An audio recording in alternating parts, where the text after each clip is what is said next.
Hello, we are live, and there's already some people in the chat, so that is excellent.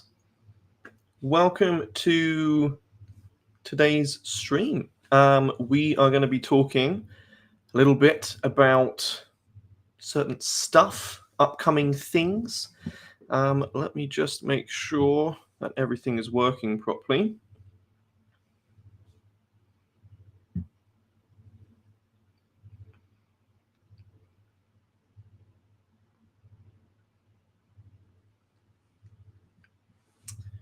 What do I have to do? Should be.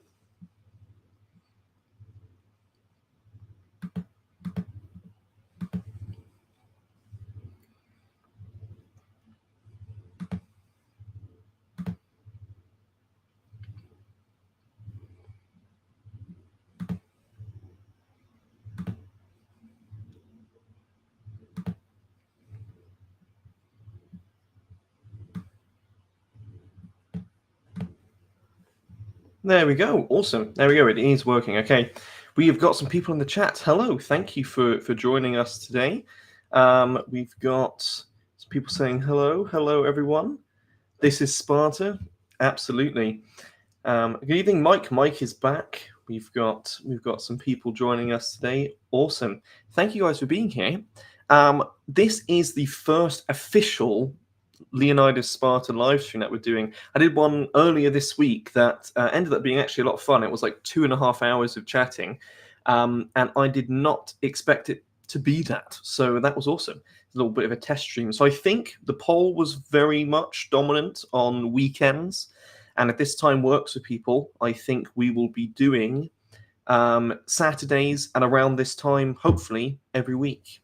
Next week, though, which we'll get onto later in this stream, I will be at a reenactment event. So maybe we'll do one earlier on in the week, or maybe we'll just have to miss next week. But I wanted to get one going today. So how is everyone doing today? In the morning, afternoon, or evening, wherever the heck we are in the world. We're all from all over the place.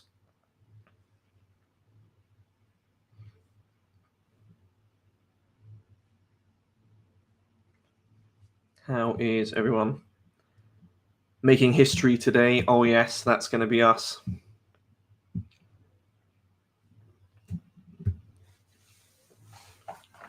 All right, so yeah, today we're going to chat about some upcoming armour projects, which is it's very exciting, of course.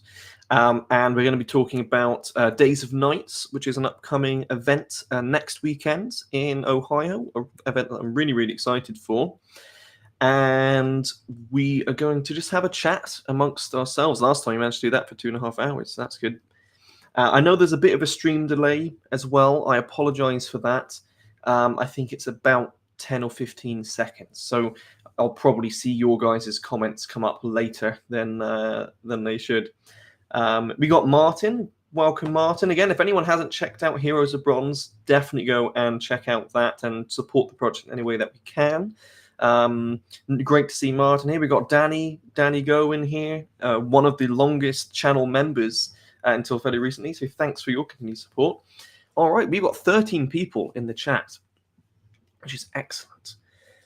So I guess want to start any of you guys working on any upcoming projects. I know lots of you guys are involved in the reenactment world. I know it's coming towards the end of the season for most people. Are any of you guys attending any events or working on any reenactment projects or just doing anything exciting that you want to share, really? You can start with that. Wait for that stream delay. So yeah, as I said, I am preparing to go to Days of Nights, which is an event that I've actually really wanted to go to for a long time now, and I'm finally being able to go there. That is a timeline event, which is basically a living history event where you have multiple eras representing their designated eras, and you walk through the sort of timeline to get a look at everyone. Most of the events that we do are timeline events that go from ancient to modern. So Days of Nights is a cold steel event, I guess you could say, which means that it is predominantly focused on now ancient to medieval. It used to just be medieval. And I don't know if you guys remember the amazing YouTube channel Knight Errant, hosted by Ian Lespina. He's one of the organisers of that event. So that will be really, really cool to go to. I'm looking forward to that. That's next weekend. We have some chats here. Heroes is excellent. Looking forward to seeing more. Absolutely, Mike. I'm really, really excited. Why do I always display the book Battles and Battlefields of Ancient Greece? I'm thinking of getting it because you seem to like it. Yeah, it's just a book that I really, really liked. It has a really, really cool visualization of battlefields. It basically looks at the modern topographic maps and repositions everything where it would have been historically, and then gives a description of the battle. So I used to alternate the books that were there. Now I use Battle and Battlefields of Ancient Greece pretty much in every video. So I would just recommend, if you want to do that, absolutely get that book. It is a really, really cool visualizer of how the battlefields actually would have looked like in the period and where armies set up and how they moved and everything. It's a really, really neat book. Mike, your season ended 2 weeks ago. Yep, yeah, I think lots of people's reenactment seasons are starting to end. You're working on so many kits, I'm overwhelmed, but I'm most hyped about my Southern, I'm going to mess that up, Levantian Iron Age kits. That's really cool. Sorry if I mispronounced Levantian. Yeah, you can never be overwhelmed by too many kits. Just the bank account can be. That's awesome. Yeah, it's always nice to have these projects going. Yeah, I wonder what happened to him. Knight Errant. Yeah, I think he had a life, I think, really, and he sort of made all the videos that he wanted to make. But I'm going to see if I can do a video with him next weekend. I think that would be really, really cool. At these events, do people do a sort of transitional phase outfit, or is it customary to only choose period specific? How do you mean? So typically how it works is each event sets up a camp. So each group sets up a camp at the event. So for instance, the Greek phalanx, our group, will set up, we'll have a designated camp zone. We'll be representing our period, which is quite broad. We're roughly 6th to the 4th centuries BC.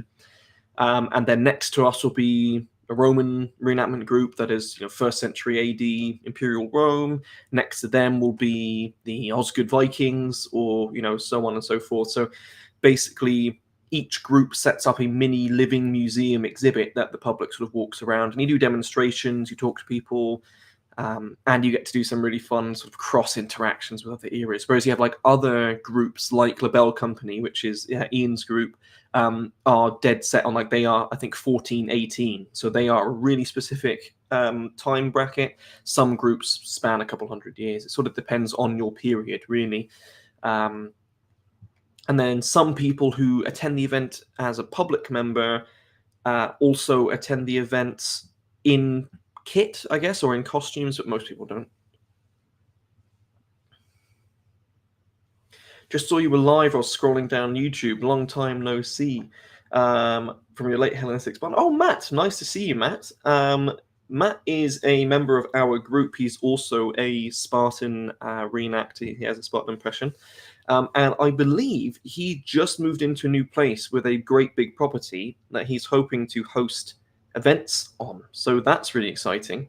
And hopefully, yeah, we can get some stuff going there. Up to 12 people. So yeah, whilst we're talking about Days of Nights, let me see. I think I've set up this thing here. This is the map of the event this year. So you can sort of see all of the different groups. And I think the organizers have said that this is the largest participating body so far, which is awesome. So you can see it goes from us at the Greek phalanx. There's only 5 of us going this year. But then we got a big Roman legion, and it goes all the way up to, I think, is Labelle the latest? No, we got all the way up to past the 1500s. So yeah, it's awesome to see sort of how this event plays out. Really, really excited to go to this one. Of course, we've got the Company of Little Dunmo. One of my friends, Levi, is in that group. That group's an awesome living history group. Really, really cool. I'm really excited to see all of these different impressions. Sorry, I have a few more questions here. I wish more people would pay more attention to Cyprus during the Iron Age and Persian period.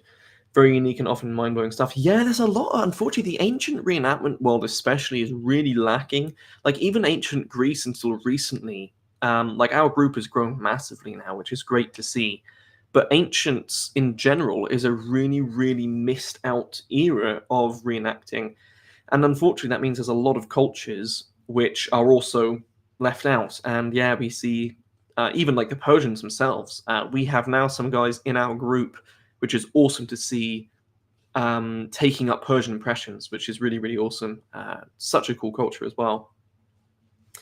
Martin, I have a question regarding ancient gear. And lots of comments under my teaser actually said that at the time of the Battle of Thermopylae and Plataea, Corinthian helmets were actually at minority. No, I wouldn't say at Thermopylae or Plataea. No, I would say that they were still very much used there. We have typically, actually, an upcoming video on Monday goes in detail on the lifespan of the Corinthian helmet. Typically, I would say they dramatically fade out of use around 450. But quite characteristically, they were very much used in the time of the Persian Wars. In fact, that Hermione style that you see up there seems to have basically been a 500 BC development, and some theory suggests that the reason that they moved to a super enclosed model was to actually combat the amount of Persian archers. So, and Corinthian helmets were definitely popular in that period. They are typically an archaic helmet, though. We often say archaic Corinthians and classical Corinthians. Essentially, all Corinthian helmets are archaic, but the Persian wars militarily really are archaic. They are very much early on in the transition between the archaic and classical period. Now, whether Corinthian helmets were actually the most common is up for debate. 1/3 of all of our archaeological finds show Illyrian helmets. Overwhelmingly, the artistic depictions show Corinthian helmets, and we also have a lot of archaeological finds of Corinthian helmets. So really hard for us to say, but overall, no, Martin, I would say that Thermopylae and Plataea Corinthian helmets were definitely still in use, probably the most popular, or very much close to being the most popular. Replaced by Pilos helmets. Pilos helmets do come around later, but we see, and again, Martin, you'll probably find my upcoming video on Monday really, really helpful for if you have questions like this. Yes, we see a stylistic shift, which is interesting because we see, I think you can just see that, the Myros style over there, which is earlier archaic Corinthians, are more open than the very enclosed Hermione styles. And they exist in a period of warfare that is a little bit more individualistic, more of a warband style, skirmish-ish style warfare. That's why we see likely the most amount of armor is because you are more individually exposed. So in order to... Yeah, I would say we see a shift, a stylistic shift from still enclosed, but more open enclosed helmets of the archaic 6th century.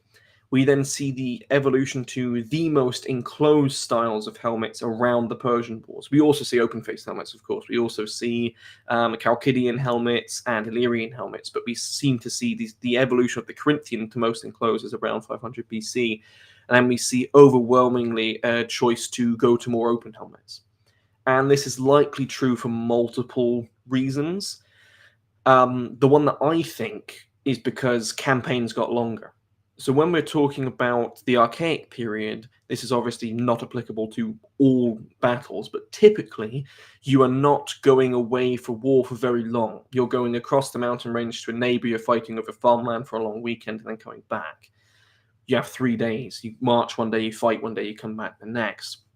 When we get to the Persian Wars, we're having longer campaigns, and especially once we get into the time of the Peloponnesian Wars, we are having people going for months at a time. And of course, traveling with mass amounts of armor, so arm armor, thigh armor, foot armor becomes impractical because you have to transport it so much more distance. Either you're carrying it or it's taking up baggage space that could have been used for supplies or tents or other things. And anyone who's gone to Plataea for the events and worn one of those Hermione Corinthians and done one of our multi-kilometer marches can attest to how uncomfortable it is to wear in a long campaign. Now you can wear it tipped up, but even still, it just seems to be, we see a stylistic shift to dropping extra bits of armor and opening up helmets. We see the Pylos helmet, which is basically just a conical helmet, become incredibly popular in the Peloponnesian Wars. Also, of course, easier to produce. if more people are fighting in that period, then it's easier to produce simplistic helmets. So that's one of the reasons why the Pilos is probably so popular. Probably more of a poor man's helmet, but there could have certainly been some aristocrats who still decided they liked the helmet.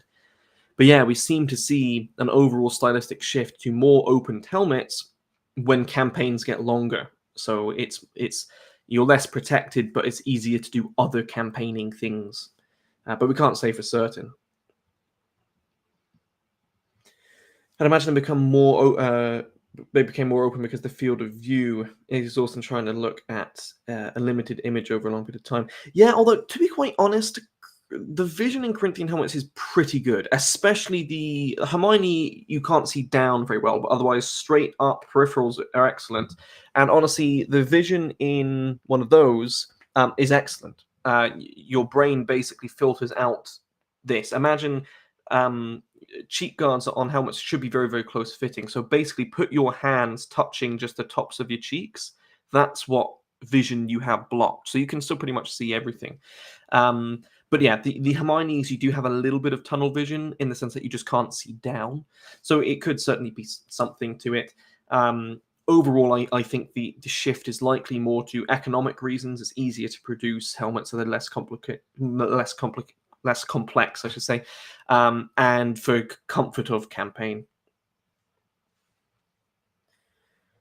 Which helmet would you recommend to someone buying their first?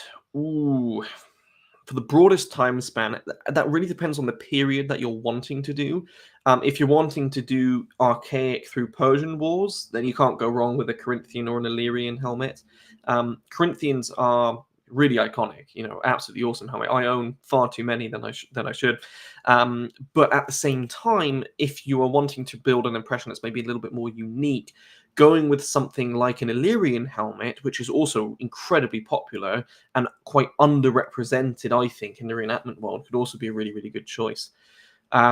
Of course, if you are looking at doing a later impression, so basically past 450 BC or around 450 BC, then, I mean, you have a lot of options. You could go with a Pylos helmet.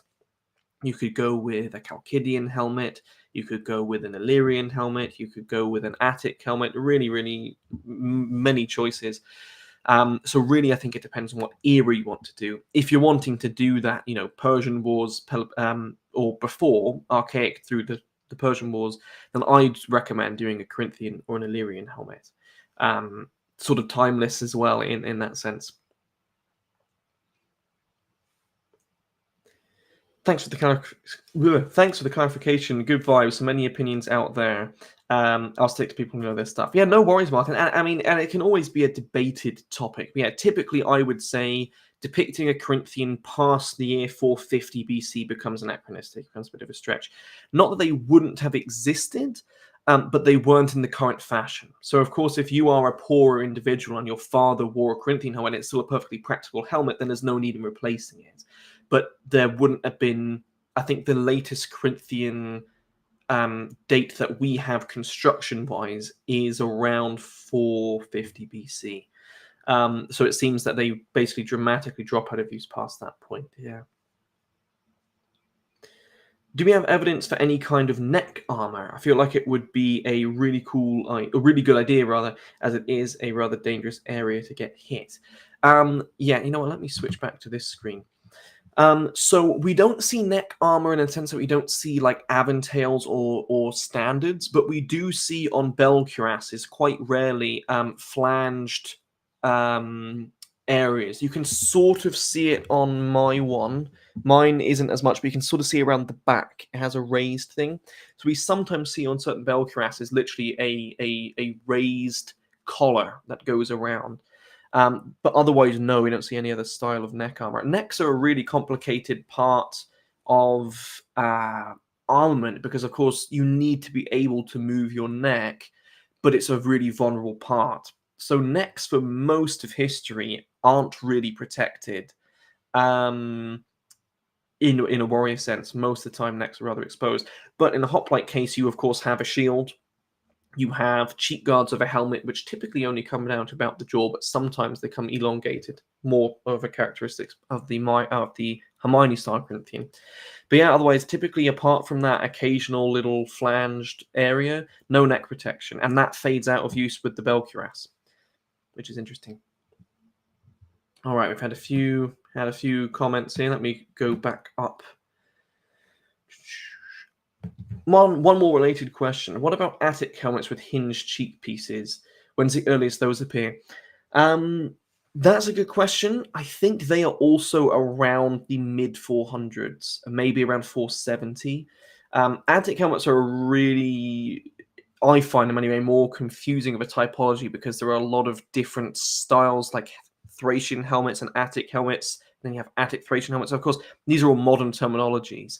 So we, as modern people, love to categorize things broad with like, strict characteristics. Ancient people just sort of called it a helmet. So I would say Attic helmets again typically pop up as Corinthians fade down, I would say. The Romans had a weird copy of the Corinthian that was pushed up. Yes, that is often called the Apollo Corinthian helmet or the Italic Corinthian helmet. That was designed to mimic the heroic tipped up style of Corinthians. It's a weird helmet. Yeah, so invariably they have cheek guards that come down as well. Yeah, that would have been used. Now, once you start to get into that era, my mental knowledge isn't quite as great, but I believe you would have seen that in use within Republican Rome for a time.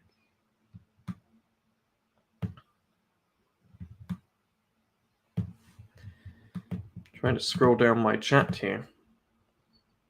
Oh, I didn't even know that I could do that. I can make questions appear up on the chat. That's cool. Well, now that I've done that, I suppose I should read that one. Because we know Egypt and sometimes the southern Levant employed a lot of Greek mercenaries in the Iron Age, I wonder if we can see Aegean influences in martial culture there, material culture there. Oh, I think absolutely. And I think you would have seen it the other way around as well. A lot of these early, sort of societies had a lot of interactions, especially early on. We see a massive Greek influence in Italy. We see an Italic influence in Greece. We see a Persian influence in Greece. We see a Greek influence in Persia. We sort of see this whole, Mediterranean cultures often influence each other quite a lot. So yeah, quite possibly. No Corinthian for Xenophon then? Likely not. No. Xenophon is well, almost certainly not Corinthian era, yeah. So he would have been, again, sort of that. Illyrian helmets would have still been popular, Chalcidian helmets, Pylos helmets, Attic helmets, that type of era.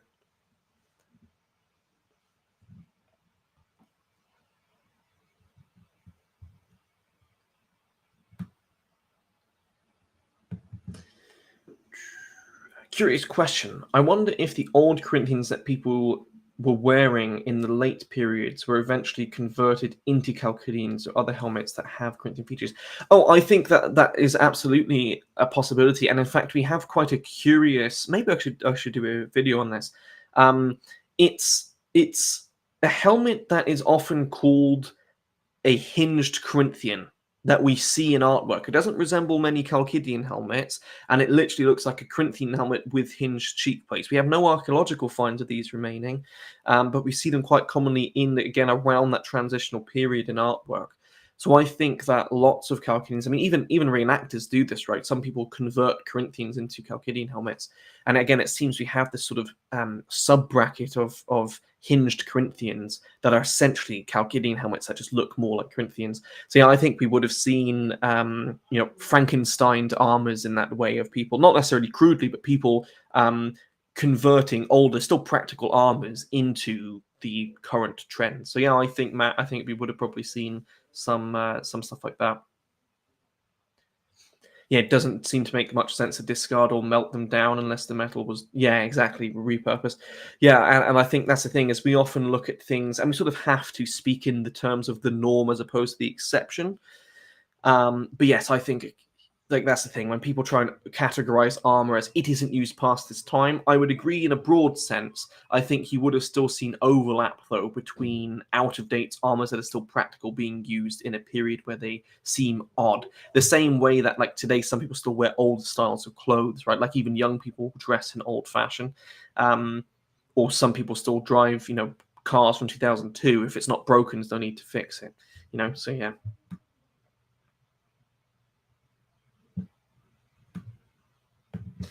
You're from the Himalayas, and Greece is sort of known as a place of learning, at least until like 100, 200 years ago.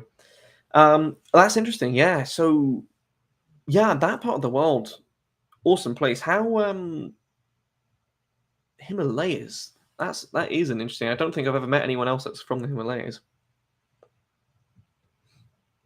It is famously and notoriously for us recyclable. Yeah, I mean, we have a lot of accounts of people who, for instance, in the medieval period, repurposing like older Viking age chainmails, for example, and changing them into other styles of armors. And that's probably a reason why we actually have so few Viking age remains. There's lots of it. Was it in the Tower of London? Was Henry VIII one of the ones that did it actually? Anyways, we know that there was basically a mass repurposing of armors from earlier periods. Just a question, why did the Phrygian helmet have that weird shape? That is likely due to a hat. So we actually see a lot of helmets, for instance, the Boeotian helmets or the Pylos helmets and the Phrygian helmets are actually a bronze version of a felted hat. So the Pylos helmet is a model of a felted hat. Pil means fur, essentially, in ancient Greek. That's how we know that they were made of felt. And they were a common fashion item, but also often used to pad helmets. You have a felted cap. And we see the same, like Boeotian helmets are a bronze version of a Boeotian hat. And they even have like folds in the bronze where the fabric or the fur would have folded. So the Phrygian helmet seems to have also been one of these helmets that's modeled on an actual hat. So imagine if basically we made modern military helmets based on baseball caps, would basically be the equivalent. The other issue with armor and arms is that I think political cycle or change would affect who is allowed to keep arms and armor. We see that in the modern world. We see certain regulations on weapons. Especially in ancient Greece, I'm not sure because again, your citizen body is your combative body as well. So I'm not sure you would have seen much regulation on who can own weapons when it's sort of part of your civil service, I guess. Wonder what a leather Boeotian hat would look like. I mean, yeah, it's possible that some of them were leather. We even sometimes see quite rare in some cases bronze Petassos style hats as well, or helmets. So yeah, I mean, you probably would have seen quite a few models of creating clothing, right? Like the same way today people have linens and wools and other stuff like that. We can talk in broad terms. Yeah, lots of these hats were probably made of felt. Lots of them are probably made of straw. Some of them are probably made of leather. Things like that. Yeah. Civilian fashion and martial fashion throughout history often goes hand. Yeah, absolutely. We often see, like for instance, the modern suit comes from a military garb, right? So we often see the influence of military style on civilian style and vice versa. Wasn't Plato forced to commit suicide, or was that Socrates? Oh, that's actually a good question. Which is the one? That's really bad that I now can't remember that. I believe that was Plato. I actually can't remember. I'm not going to say. Sorry. Well, complete mind wipe there. Saint Sir Nicholas says, if you were in an adventuring party, would you rather have a cleric or a wizard? That is a good question. They're both quite valuable. I think I would go with a wizard. I think. Was it Socrates? Okay, thank you for correcting me. Yeah, for some reason my mind went blank.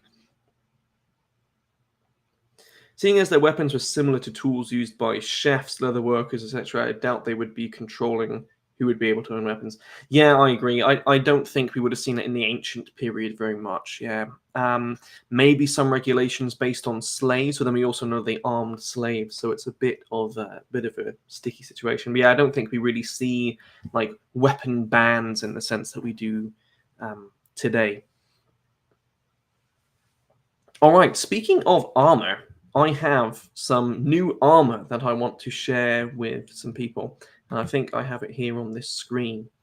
So I have, again, as I was talking earlier, for those of you that just joined, we have our last reenactment event of this season at Days of Nights, which is an event that I'm really, really excited for. And I'm very much hoping that this final piece of armor of my archaic panoply will arrive in time. It's supposed to arrive on Thursday, and I leave on Friday, so we're cutting it close. Hopefully, there's no delay. But that is an upper arm armor. And one of the reasons why I absolutely love the archaic hoplite is because they have these fully armored renditions that we don't really associate until the later 14th century, really. So this is basically the final piece of my archaic panoply. Now, no impressions ever finished, and I'll constantly be upgrading certain parts.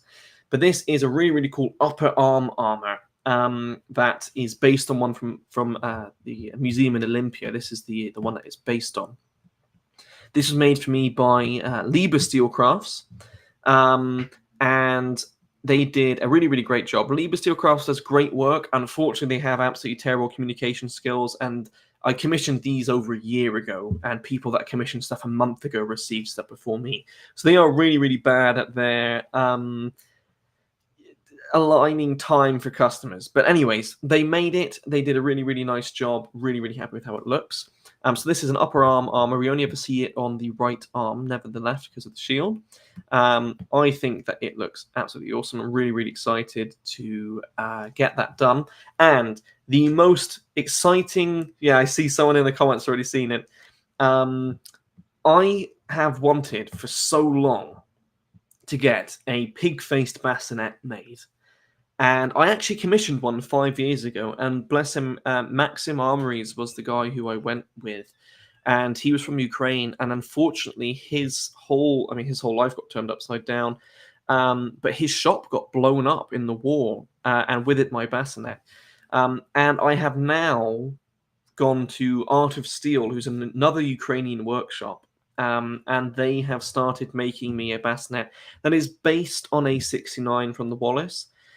It's not an entirely one-to-one replica because there's been so many reproductions of that helmet. I wanted one that was a little bit different. So I've sort of combined features of the snout of another bassinet of a contemporary period, but otherwise it's essentially bassinet A69 from the Wallace collection. I am so excited to get this helmet. It has been one that I have wanted for so long, and it is actually my favorite helmet, pig-faced bassinets or hound skulls or whatever the heck they go by these days. I love my Corinthians, don't get me wrong, but love this helmet. And I've actually really wanted to, I'm basically as English as they get. I'm English, otherwise my family's Welsh and Scottish. So as far as I'm aware, I have absolutely no ancestry to the Greeks, which is fine. I don't think you have to be related to a certain bloodline to do a reenactment of them or a living history impression of them. But I have always wanted to actually recreate an ancestor of mine. And I am directly related to a Scottish lord called Blair of Balthaoch. And I actually have his heraldry and signet ring and other things surviving. So I've wanted to take inspiration from that actual family lineage and produce an English knight. I know Scotland and England were very separate in that period. I believe the Scottish actually fought for the French throne in the 100 Years' War. But I'm starting to build an actual ancestor recreation for a reenactment impression that I'm really, really excited for. All right, sorry, I'm missing a lot of comments because I'm yapping. So let me go up here and read what some people are saying.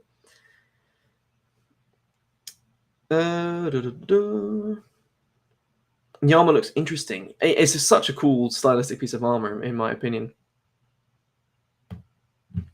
Why do you think the bronze and linen armor were done away with in the later hoplite period? They aren't really. This is a bit of a misconception that we have, that most hoplites stopped wearing armor, especially the Spartans stopped wearing armor. Um, we have plenty of written sources. For instance, Xenophon mentions a Spartan in his Anabasis getting injured through his body armor. I believe Agesilaus gets injured through his body armor. So it does seem that there's a bit of a stylistic shift away to less heavy armor configurations, and probably more poorer people being conscripted to fight who can't afford armor. But we don't necessarily see a drop entirely of armor. One reason for this is likely because formations are getting more and more clustered and packed together, more regulated, as opposed to in the archaic period.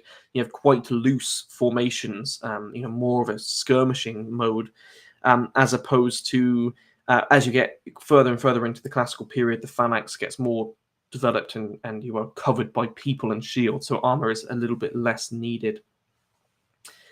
How much is it costing? That's a great question. The armor cost me $240, and the bassinet is expensive. It's going to have full male aventail. It's going to have all the padding inside and everything.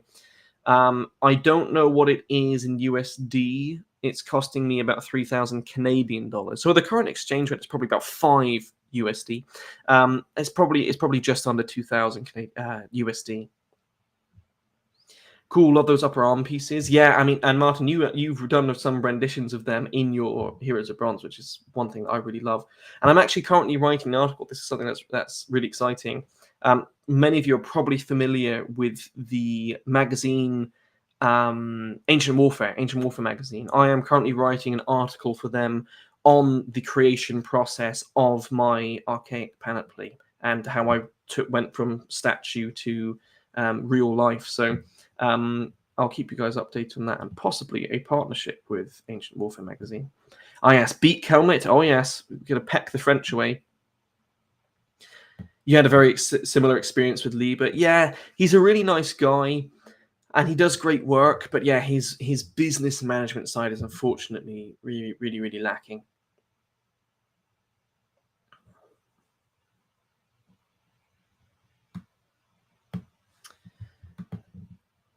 All right, let's see. Yeah, Romans also had armor. Yeah, although again, typically very, very rare.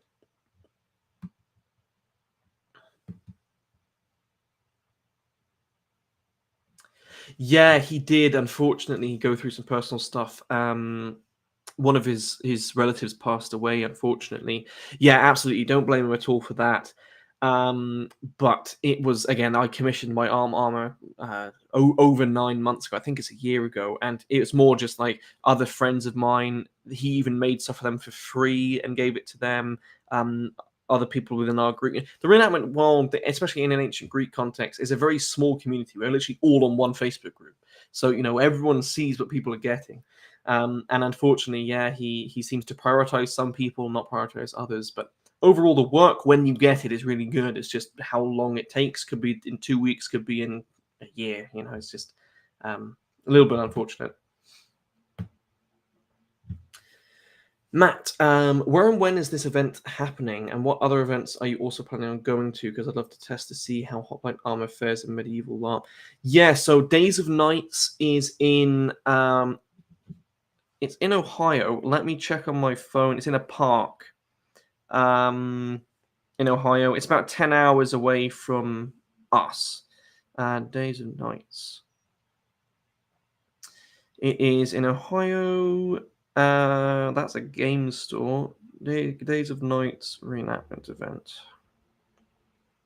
Let me check here. It is.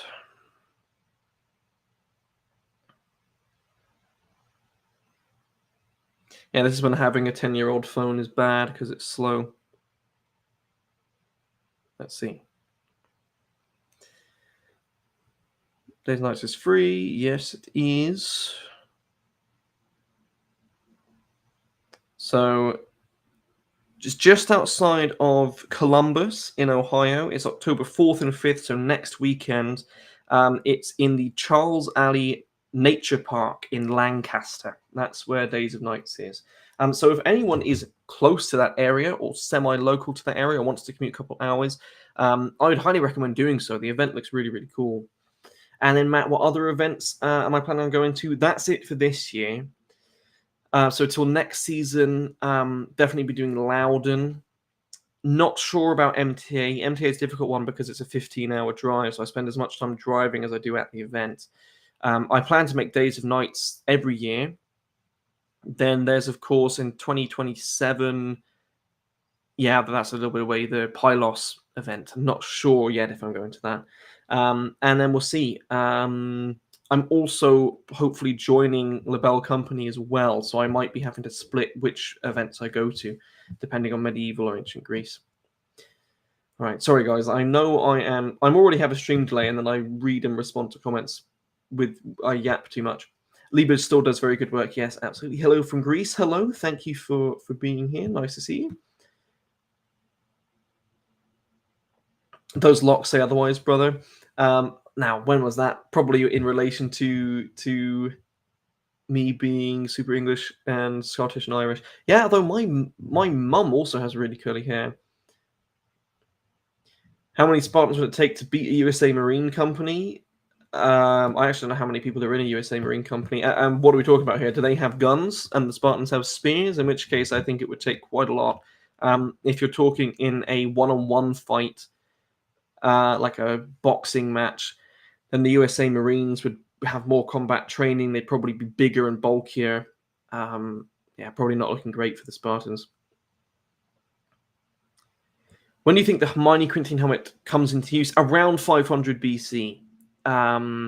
It is a later archaic innovation. Maybe around 520 to 500 BC. I want to say. I can understand that blood dyeing thing. As much as I try to look like a Greek, all the other hot plate friends remind me I could look like a stereotypical Gaul. So yeah. And again, I don't think you have to have ancestral ties to appreciate a culture, and that's really what reenactment all is about, right? Is you appreciate and want to recreate and basically give justice to historical peoples. But yeah, there's something cool about saying, I am related to this, and you also get. I was going to say a bad word, but meanies, mean people online who like to ridicule you for, any way that they possibly can. And yeah, being a white English person, you like to get some people that really don't like you being an ancient Greek reenactor, which honestly makes me want to go do more reenacting. Anyways, hello from Argentina. Welcome. Nice to see you here. Looking forward to that article. Sorry, I'm really lagging behind. Thanks, Martin. You have greaves from Liber. They deliver them fine, but without the padding on the edges of the greaves. Oh, yeah, I had for a really, really long time. My Mazia greaves weren't lined, and they hurt like hell to take them off once you sort of stick to them.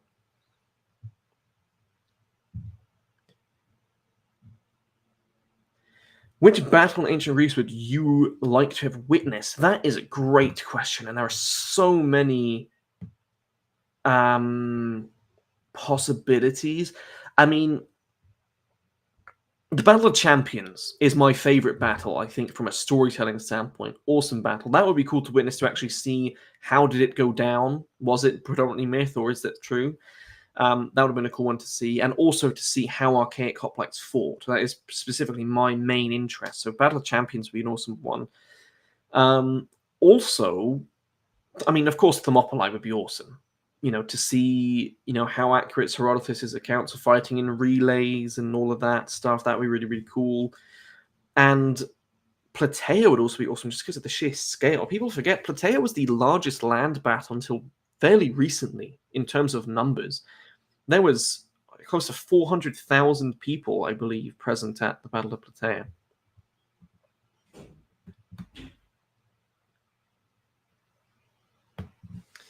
From what I've heard, there might be an All Ancients event this summer. It should be interesting. Yes, Andrew's trying to organise that, and I believe that's also at Fort Loudon. So yeah, that's going to be awesome.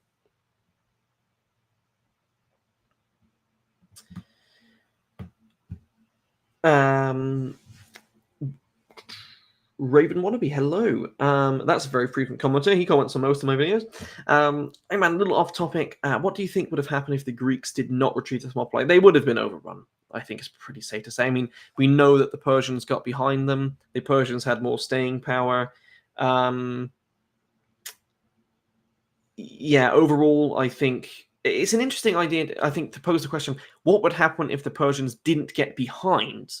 Legitimately, could be a very interesting take, because the morale of the Persians must have been withered away if they saw wave after wave essentially get beaten. And the Greeks had a very strong position, right? Like, very, very strong position. But overall, I think it probably still would have been a loss.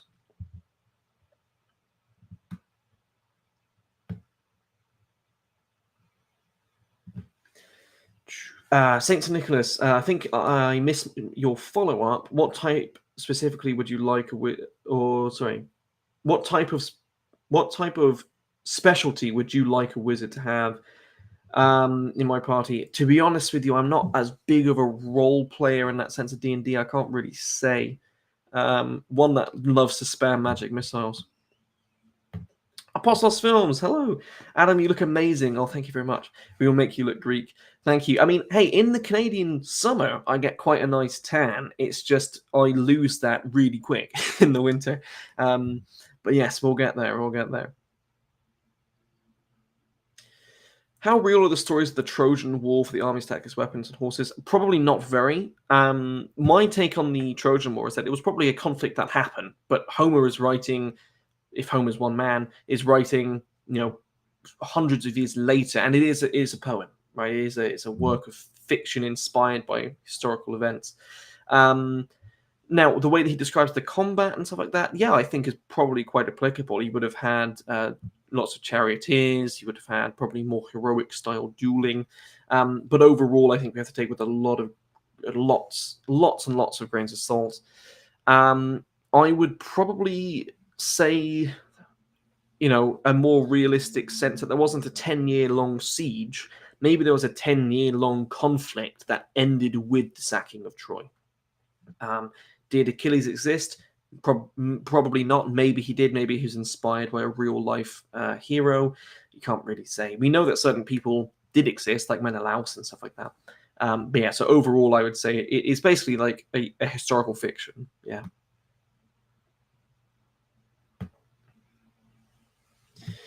I've been looking for information on Greek hunting styles, specifically what type of weaponry might be used, bow and arrow or spear hunting, or both. We know that there was a lot of spear hunting with boars, so boar spear hunting we see quite a lot. And I think that's the predominant style of hunting, at least within Sparta. But I'm sure you would have also seen bow hunting as well. Would you participate as a Persian in the Greco-Persian War event of some kind if you had the gear? That's a great question. I think the Persians are absolutely an awesome culture, and especially militarily, very, very cool. The issue is, can I ever not wear my Greek armor when I have an opportunity for it? Probably not. So maybe, not against, not impossible, but I think most of the time I try and go Greek, yeah. If I had one wish to see... No, I've lost that comment. This is from Matt again. If I had one wish to see what battle, I'd tell the genie which battle I want to see to be able to bring the most clarity to our studies and debates about hardline warfare. Yeah, and again, I think that's complicated as well because, of course, so many battles would have gone so differently. Let me go back to this screen here so that you guys can see me bigger, because who doesn't want to do that? If the Greeks could have kept a wall of bronze without being flanked, maybe. Yeah, but again, I think just numerically they would have eventually been overwhelmed. But it is a really, really interesting question. Possibility of what happens, especially as well if more Greeks came to reinforce. Interesting question.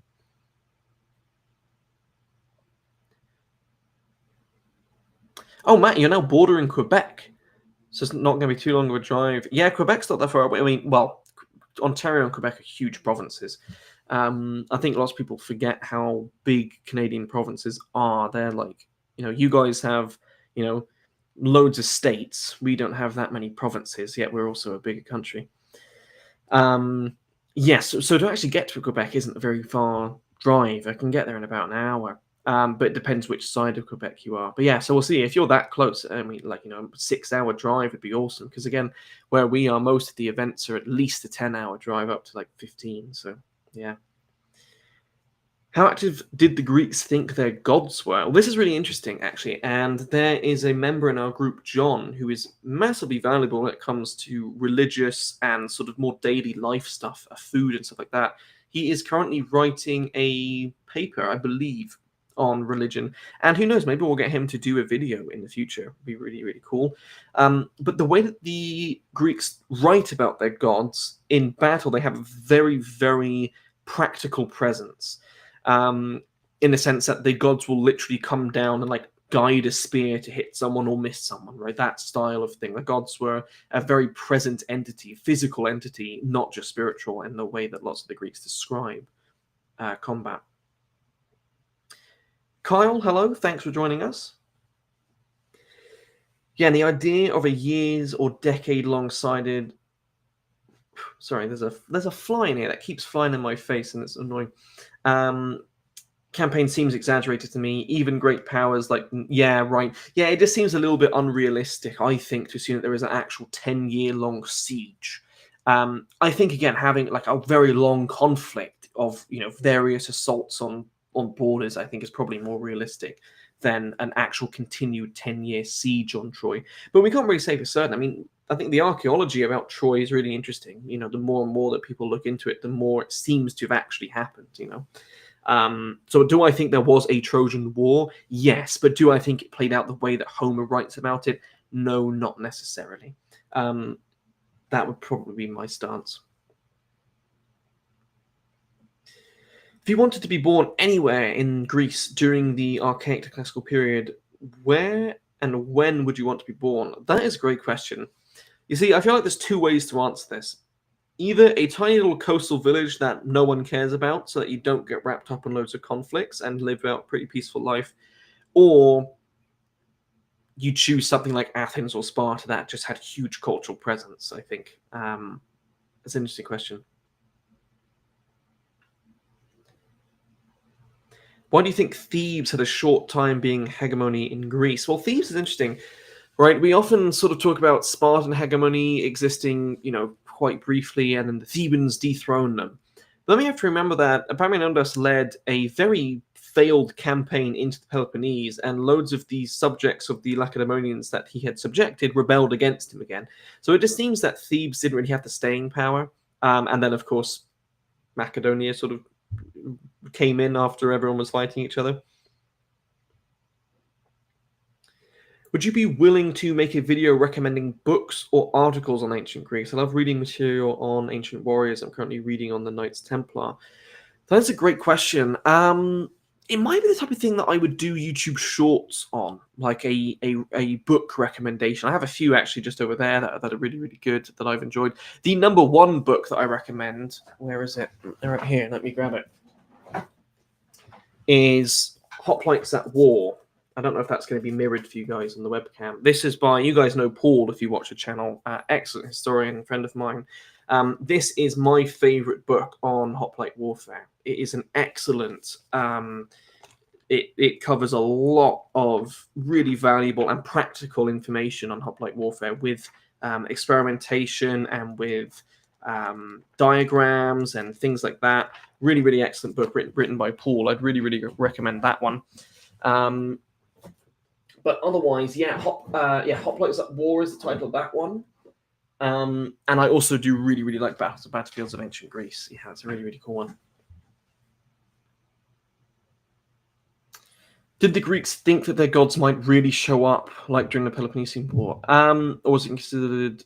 Yeah, it's a difficult question. And of course, a difficult question to assume, how the everyday people of Greece viewed their gods versus how sort of they're written about. So that's a good question. And to be honest, I don't really think I can answer that. I haven't done that much deep diving into the religious side of Greece, to be honest, or the mythological side either. It's never really been something that's interested me enough for me to delve into it in the deep end. But we know that the Greeks were highly religious, especially the Spartans as well. The amount of religious sacrifices that they did at Plataea before engaging was insane. So yeah, I think they did very much believe that the gods had a very crucial role within combat. Whether they legitimately thought that Ares was going to come down and strike down people, maybe not. Wasn't Pan supposed to have been present at Marathon? Yeah, I believe so. Yeah, Pan. I think it's Pan. Yeah.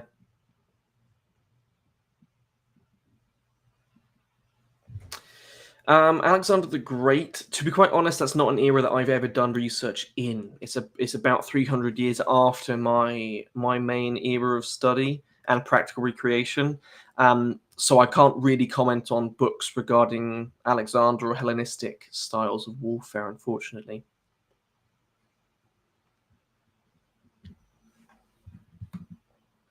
Yeah, it's interesting because I think lots of people, ancient Greece is a really long time span, right? And I've talked about this a lot in many of my videos, is that we often categorize over 1,000 years of history as ancient Greece.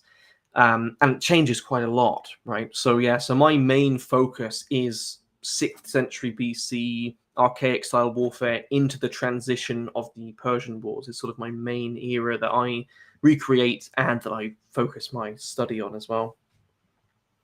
Imagine the Goat Man god just showing up and yeah, that would be awesome, wouldn't it? And also, anyone who's looked at how the Greeks depict satires would be quite horrified, I think, to see. Let's just say it scars young me who used to love Percy Jackson to realize how the Greeks would have depicted Grover.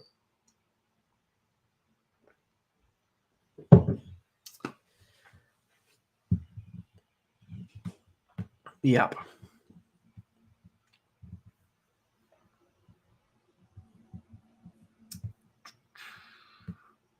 Let's have a look at Days of Nights again. I actually haven't looked at every single group that's going. I actually really hope to do a couple of videos at the event. Again, we have quite a small presence at this event.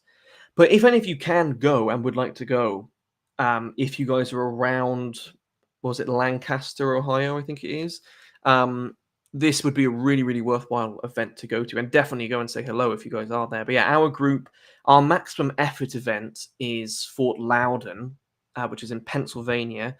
We had 35 people this year, last event, which was awesome. We had a massive presentation. Unfortunately, this event so far, the Greek Phalanx doesn't really go to in full force. But the year before, it was just my friend Patrick. This year, there's 5 of us. So, 5 times the numbers, and I think more people are going to make an effort next year to go. But I really want to try and film some videos here. As I said, I really want to film a video with Ian the Spino. I think that'd be really, really cool. And also my friend Levi and Little Dunmo would be really, really awesome to make a couple of videos with. Some more questions. Do you think Messenia could have been a big player if they weren't conquered by the Spartans? Oh, I think absolutely, because they had a massive territory. But we have to also remember the Spartans' territory was huge, like that they sort of had reign over. But the biggest territory in actual mainland Greece. So I think it would have been very interesting if the Messenians remained independent. Yeah, how they would have played out. They probably would have been either go one of two ways. Either Sparta would never have nearly been as prevalent, they wouldn't have the conquer the Messenians, but they would have both sort of constantly been rivals and neither would have risen to power, or they would have both sort of independently been quite sizable states. That's a good question. Hi all, you do amazing work. Thank you very much. Thanks for being here. If you were forced into the battle line at the Battle of Champions, do you think you would have survived? No. Well, I mean, 3 people out of 600 did, so statistically, I probably wouldn't have. That's also if that is true. Now, if we're talking about the Battle of Champions, as in the full-scale battle afterwards, I would say probably yes, just because most people did. Casualty rates in ancient battles typically weren't very high. You're fighting fear more than you're really fighting um, people in a way. Most of the time, these battles end with one side breaking and fleeing, right? As opposed to you don't see mass annihilations of forces. Bearing in mind that after the Bronze Age collapse, that is a good question. Yeah, on how archaic. Yeah, that is interesting. The ruins. Now, would they have really looked like ruins at that time? It is an interesting question. Another thing we have to remember is like the Greeks would have likely viewed the Bronze Age civilizations as well as pretty much ancient, right? Like they were quite like depending on where you are. In the timeline a couple hundred years before. So yeah, it is an interesting idea. Saint Nicholas has to go. Well, thanks very much for joining in today. Nice to see you, and I hopefully catch you in the next stream as well.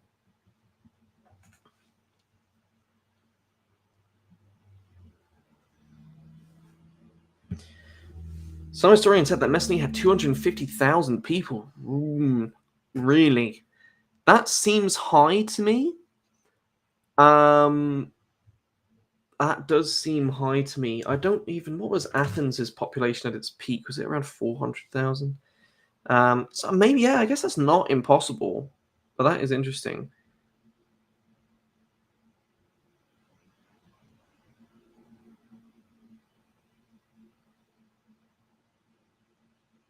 Let's see. Was my memory right? Oh, so in 500 BC, Athens is estimated to have 200 to 300,000 people. I'm not sure if Messenia would have had a bigger population than Attica, but maybe. I haven't really done the research to say otherwise. I think it's hard to conceptualize ancient battles because war nowadays is war of logistics, and ancient times you didn't exactly have massive efforts. Yeah, exactly. No, ancient battles are really interesting, and I think people often overcomplicate them. Right? They often think that these are big drilled military machines. They're just guys that you gave weapons, and you basically had to not run off, right, until your side either broke or didn't break. And obviously, that's a very general stance, but yeah, no, definitely ancient battles are often overcomplicated, I think, as opposed to what they actually were. Or and because of games like Total War, which I absolutely love, but they sort of changed the whole style of like no commander has a god bird's eye view that can just shift everything. You know, you can only see where you are, and most ancient leaders are in the battle line. And I think people often think of ancient armies as being one solid block, as opposed to it's more of loads of individual units doing their own thing that is in a rough line. So you know, you have accounts in certain battles where like one side wins, right, their frontal engagement, and they just stop. Like they don't turn around and flank behind the other people. They're like, okay, we've done our part. We're just going to chill here. Or you have like one side where this side of the battle line is being absolutely decimated, but on the other side, this side is decimating. So it is a little bit more complicated in that sense. But at the same time, I think we try and over militarize ancient armies. It was a long time ago for a documentary in the 90s on the History Channel. Okay, again, I guess it's probably not impossible, but it's just that seems a little bit out there for me. But yeah. Shock is still a factor. I had a paratrooper and coordinated drill still plays. Yeah, I bet. Yeah, definitely.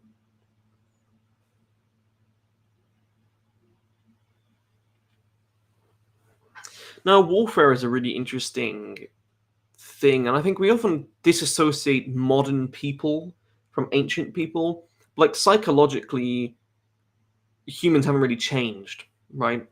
And we often try and disassociate us from the timeline, so realizing that we are just in the timeline, we just happen to be currently at the end of it. But like in 1,000 years from now, you know, people will be reenacting us, which is sort of interesting to think about.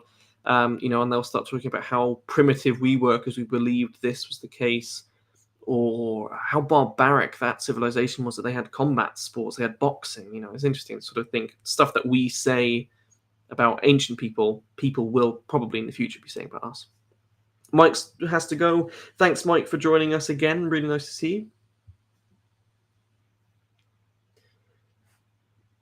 The Spartans were coordinated better because of drill, in my opinion. Well, that was basically, yeah, where the Spartans excelled, right? Was in an individual basis, the Spartans weren't anything particularly special.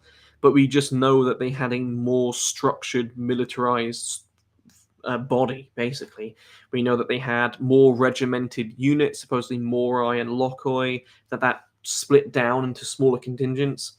You probably would have had a form of commanding officer per file, essentially. And Xenophon describes it as just being follow the leader. You just follow the man in front of you and you just sort of deploy organically like that. And we know that they were better at staying cohesive. They sort of did a very famous move that they would essentially wheel around an army. Most other armies would either break trying to counter that, or they wouldn't counter that and get hit at a very critical angle. And these Spartans also famously marched silently to the sound of the Orlos and sort of in step but at a walk. Whereas we know that lots of later hoplite armies sort of ran and sung to sort of stay in step. So you can sort of imagine psychologically how intimidating that might be by seeing an army that already has a really feared reputation, right, of being the most militarized force in Greece, which I mean, they absolutely were for a time, right? Like we know that there was a time in sort of hoplite warfare where every major land battle the Spartans were involved in, they won. I mean, Thucydides multiple times mentions in his histories of the Peloponnesian War how when the Spartans are sort of planning the war, how they're like, we need to eliminate Athens on land with our more, our more elite land troops, but our weakness is the navy. So we very much know that Sparta, especially for a time, was a very, very fit military force. But they start to struggle when people switch up the tactics, right? As one would. The same way that in the Revolutionary War, the British start out absolutely steaming through the American rebels in pitched battles because the British were a very elite military force.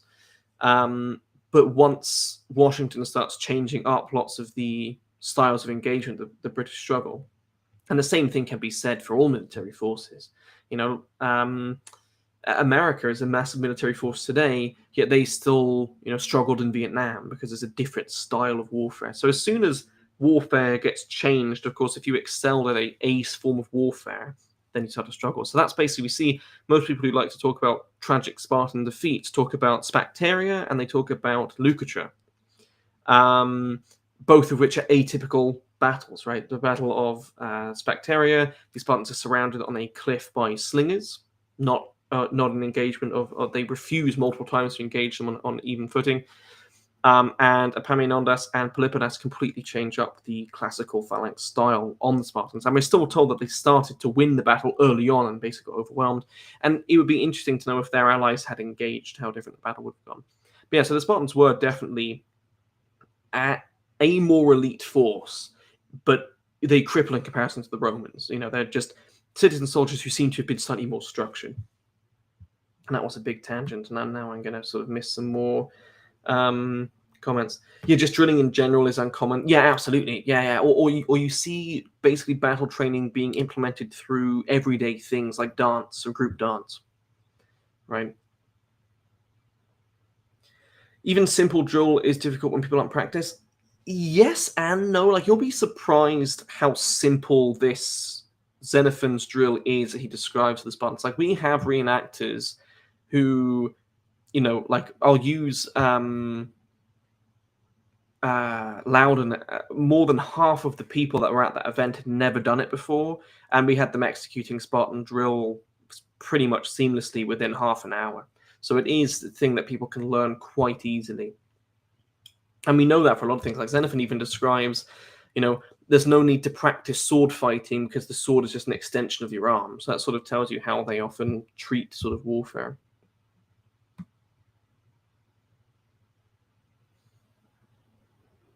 Yeah, well, yeah, exactly. So there's still ancient practices that we use today in warfare. We still march, wheel, and envelope tactics. Yeah, absolutely. whenever you're trying to control large bodies of fighting men, similar styles of sort of group control definitely come into play. Yeah. Singing helps keep step, especially if aren't practiced. Yeah, absolutely. But if you've been drilling together even a little bit, it becomes unnecessary. Yeah. I mean, that's why we often see, marching bands, right? You time it to the beat of the music. I mean, for instance, some ancient armies, they would sing a paean, right, which is like a war song. And that's what we do in our group now, is we have a war song that we sing as we march, and we try and time our step with the beat of the paean, the war chant that you do. So yeah, to answer Tom's next question, yes, we do. Yeah, we do sing the paean. Yeah, unconventional warfare has always proven to be nearly impossible to overcome. Yeah, because it's something that you don't train against, right? It's really, really difficult to, it would be like if you're studying for a math test and there's a question of a style of math that you haven't studied for, you usually fail that question, right? It's sort of a similar thing. With Luctra, I don't blame them because the Spartans had been used to catching light troops. Yeah, well, Luctra is really interesting because the whole tactic is completely changed up on them. Epaminondas puts his most elite on the left side, so it's most elite versus most elite, and he stacks into 50 men deep. And we're actually told that when the engagement first happened, the Spartans were winning the hand-to-hand. It's just they were literally overcome by the sheer mass of that force, and their allies didn't engage. If their allies had actually engaged, I think the battle could have gone very, very differently. But yes, it is a really interesting, really, really interesting question.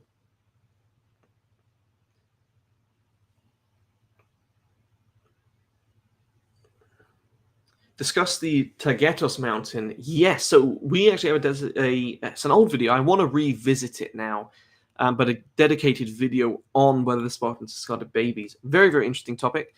In short, probably not. So I believe the only mention of it is Plutarch, who was already problematic because he's writing the 1st century AD. So to already apply something 500 years later to classical or archaic Sparta is problematic, especially as no contemporaries write about it. And also there's no archaeological evidence to support it either.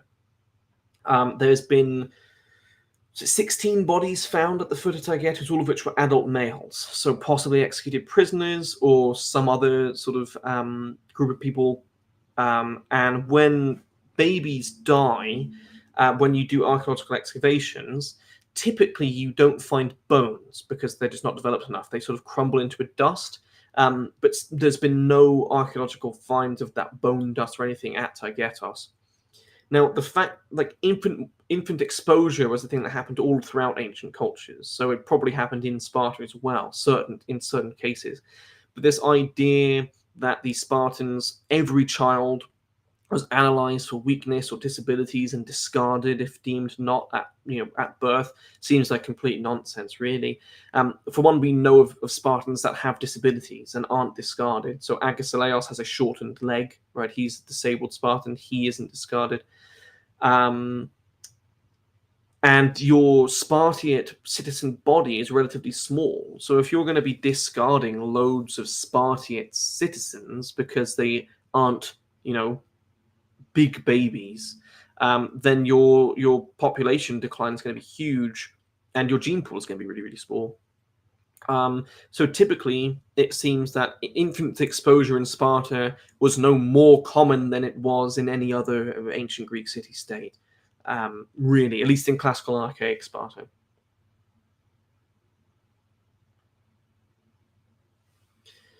When dealing with someone who hasn't left his village or has access to internet, no, but even still, this drill is really, really simple. It's really, really simple. You literally have a file leader. There's files of 4 of you or 6 of you, and there's a half file leader. And all that happens is when your file leader marches, you follow that person. And then once you stop, you literally move your shield out to create a spacing, and the half file leader steps out. Everyone behind him follows suit, and it's literally really, really simple. Really, really simple. It's like kindergartners can do it. We get toddlers and like preschoolers and kindergarten kids to do Spartan drill at events. It is actually really, really simple.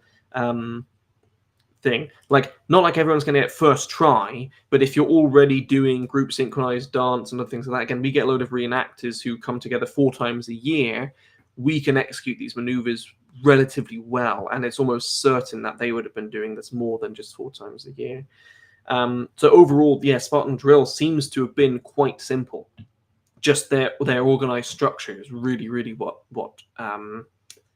allowed them to be so successful.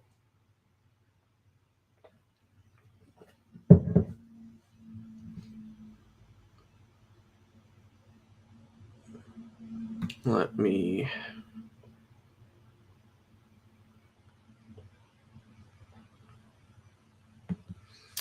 Is there any other ancient mythological city like Troy that we thought were just stories until we found archaeological evidence? Mycenae, sort of. We found Mycenae with the Lion's Gate, so I guess we can sort of count that. And of course, Atlantis has a debate about whether we sort of found Atlantis, which is interesting. I always sort of have the side that I don't think we should always discount myth, as just being pure fiction. I think a lot of legends and mythology often have a rooting in reality. But otherwise, nothing concrete, I think, from like Troy or Mycenae, yeah. Do you think possibility the discarding of babies led or contributed to the population crisis within the Spartiate class? I don't think so, not really, because it seems to be mainly the Spartiate population decrease. It's quite a gradual process because of how difficult it was to actually maintain your Spartiate status. You had to continually contribute to messes. You had to have 2 Spartiate parents. You had to, we have a sort of a. It's quite a difficult status to uphold, and we see a lot of Spartiates get dropped from the Spartan citizen body as their land starts to sort of get distributed, messed up, and Aristotle actually attributes it to women, which is sort of funny, because in Sparta, women could inherit land. So lots of Spartan daughters inherited land, not the sons, so the sons would then eventually lose citizen status because they couldn't further contribute. I think that probably the actual economic makeup of their culture, which allowed them to excel, ultimately also led to their collapse in a way as well. And we sort of see them reopening up the Homoi class to less pure Spartans, essentially.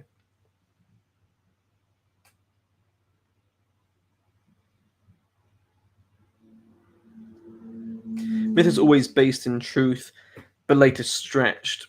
Usually the grounding truth is a place, or yeah, I would sort of agree with that. Yeah, that most of the time there's something that inspired the myth, but then it just sort of depends how crazy it gets from there. So yeah, I tend to agree. I tend to think that most myths have some foundation in reality. They also stripped all the citizens if they couldn't maintain their absolutely. Yeah, that was the thing. It was that sort of societal oligarchy that the Spartans had built up. Yeah, that allowed them to be, incredibly rich citizens, incredibly wealthy people. Also, more militarized in that sense. But yes, the bar was very high, and if you fell out of that bar, then you were sort of shunned and kicked down. Yeah, they were sort of too stingy. Yeah, they sort of felt, the Homoioi is such an interesting class because at the same time, they're some of the wealthiest people in Greece, and they basically stood as a role model to lots of early Athenians, philosophers, and lawgivers. And that's something that I love about archaic Sparta, which is often forgotten, is that archaic Sparta was a figurehead and leader in developmental law and culture within Greece and art. Early Spartan art was some of the best in Greece. Early Spartan lawgivers like Kyrgyz were massive role models for Athenian philosophers and lawgivers, and the sort of Spartan aristocratic class was a admiration for other Greeks. So early Sparta was really interesting because it is basically a figurehead of ancient development. It is a massively culturally important entity. And yeah, the Hammurabi are really interesting because they're so rich, yet they have loads of interesting laws. Like we know that money was outlawed for a time in Sparta because it led to corruption. But yet they also dressed incredibly modestly. So we know supposedly the Spartans, when in Sparta, weren't allowed to wear dyed clothes. They had to dress in naturalistic colors. They didn't flex their wealth like other aristocrats did. Um, we then know they supposedly, especially later on, we have concrete evidence that they wore a red or finicus garment, which can produce anything from red to purple. We actually don't necessarily know that it is red. Likely it probably is. And Hammurabi literally translates as similars. So, Lycurgus supposedly, again, if Lycurgus is real, but supposedly literally split Sparta's land into even plots that all of the Hammurabi equally owned. And yeah, they were to dress, modestly. They were to be austere, really. And then that sort of starts to break as Sparta becomes more unstable. Do you think another city-state would have led the war against Persia and Macedonia? Didn't? That's an interesting question, and this is actually something which is interesting to talk about, which I should do a designated video on, because it's never talked about, is Sparta's invasion of Persia. There was a time under Agesilaus II where Sparta had invaded loads of Persian territory and made tremendous strides into Persian territory, that the Persians bribed Corinth and Athens and other states to declare war on Sparta, and that was what basically caused the Corinthian War. And I believe there's a quote from Agesilaus who's basically like, the only thing that can drive me out of Persia is their archers. But he's meaning coins, because the Persian coins had bowmen on them. So he's basically like, the only reason that the Persians kicked me out of Persia was because of money. They bribed all the other Greeks to declare war on me. And then, of course, Sparta also stands strong after the Corinthian War. So yeah, it's sort of interesting to think. It's sort of difficult to say if another state would have stepped forward, because they were sort of economically challenged after a certain time.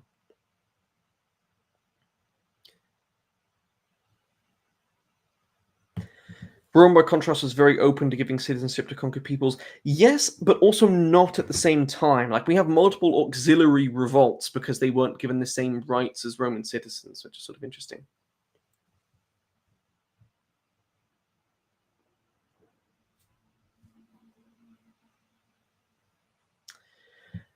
I often wonder why Greece was so against Persian influence. It wasn't necessarily. You have to remember, most Greek states fought under the Persian Empire, right? When we talk about the Greco-Persian wars, there are more Greeks fighting for the Persians than against. But typically, and this is true for all imperialistic powers, typically you are faced with, rebellion, I suppose, when you're trying to conquer someone's land, because they're still proud peoples, right? You are, you're not Greek in a sense, like you are Spartan and you are Athenian. You're very proud of their heritage. Just jumping in to say hi, going to sleep, good night. Thanks very much. Really appreciate you stopping in.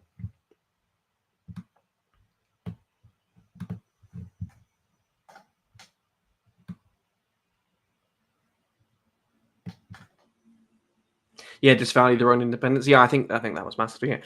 But you are also right. The Persians, as an imperialistic power, are really interesting because they, especially for their period, were quite a progressive culture. You could practice your own religion, you could practice your own language, but you had to pay taxes and you had to serve in the army when called upon. Right, so it's quite an interesting sort of culture. Do you think Alexander could have conquered Asia if he didn't retreat from India? Maybe. Again, I haven't really done as much research at all into the campaigns of Alexander, so I can't really talk specifics in that case. But I think it's possible.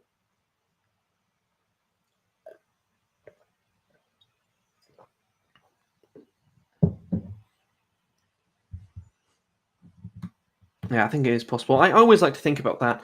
And this is as a sort of a military historian, I guess you could say. That sort of interest. Lots of people ask, like, why is military history important? And I can sort of see why people don't think of that as being very important. But then you sort of think, like, what would happen if battles went differently? Now, what would happen if the Greeks did not win Plataea, which they very much almost didn't? The Persians would have likely have conquered Greece, um, which would have changed the outcome of the world massively. You know, would Alexander have risen to power? Probably not. If it was all conquered by Persia, would Rome have arisen? Maybe not. So I guess you can't really say whether the world would be better or worse off. But I think it's interesting to think of the possibilities of if one battle 2,500 years ago went differently, the entire world right now could be really different. It's kind of cool to think about.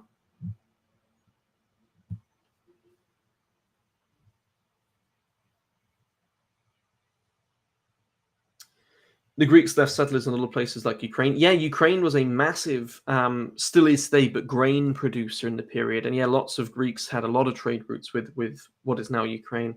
And yeah, we often think of, and this is where modern terminology has a bit of a problem, is we say the ancient Greeks, and we think of Greece now as a very, boundaried, bordered country. But in the period, the Greeks, that we often say ancient Greeks, were also in Italy. They were also, as you said, sort of in Ukraine, along the Asian and sort of Turkish borders. So yeah, like cultures weren't really landlocked, and that's why you see a lot of influence in lots of these early cultures. See how the Asians and Greeks intermingle and influence each other.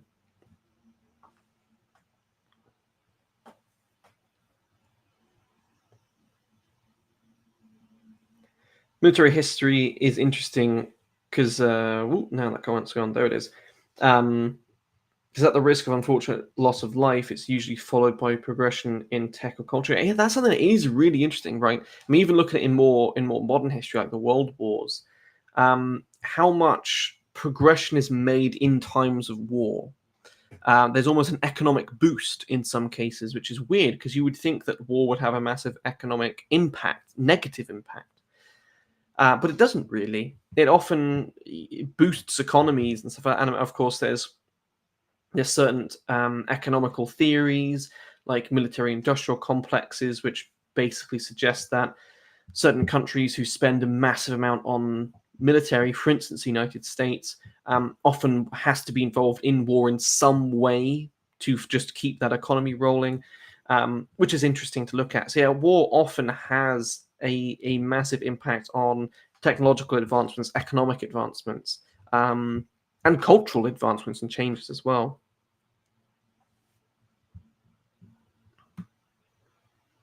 Anyone else get ads on the stream? The stream is monetized. I set ads to as little as possible because I don't want it to interrupt the conversation. But yeah, there will be occasional ads, unfortunately, just so that I can try and make a little bit of money from streams.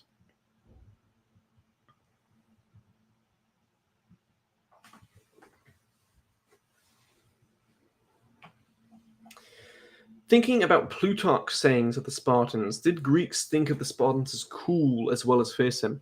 I think it widely depends on the Greeks, but overall, yes, I think the Spartans are often described as being a very almost mysterious overlooker of the Greeks, almost outsiderish.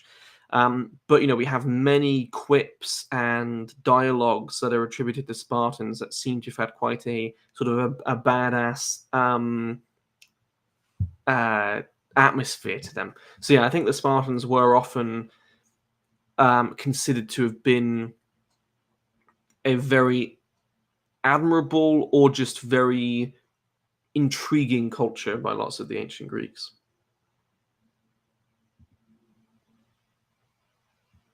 Hello from Croatia. Hello, thank you so much for joining us today.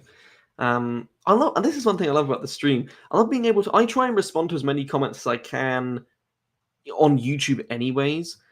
But it's so cool to talk to you guys basically in real time. I know that there is an annoying stream delay But it's also so cool to see where all of you guys are from as well. Like I know like most of my viewers are from the USA, Canada, and the UK. But it's so cool to see the Greeks and the Croatians and all of these other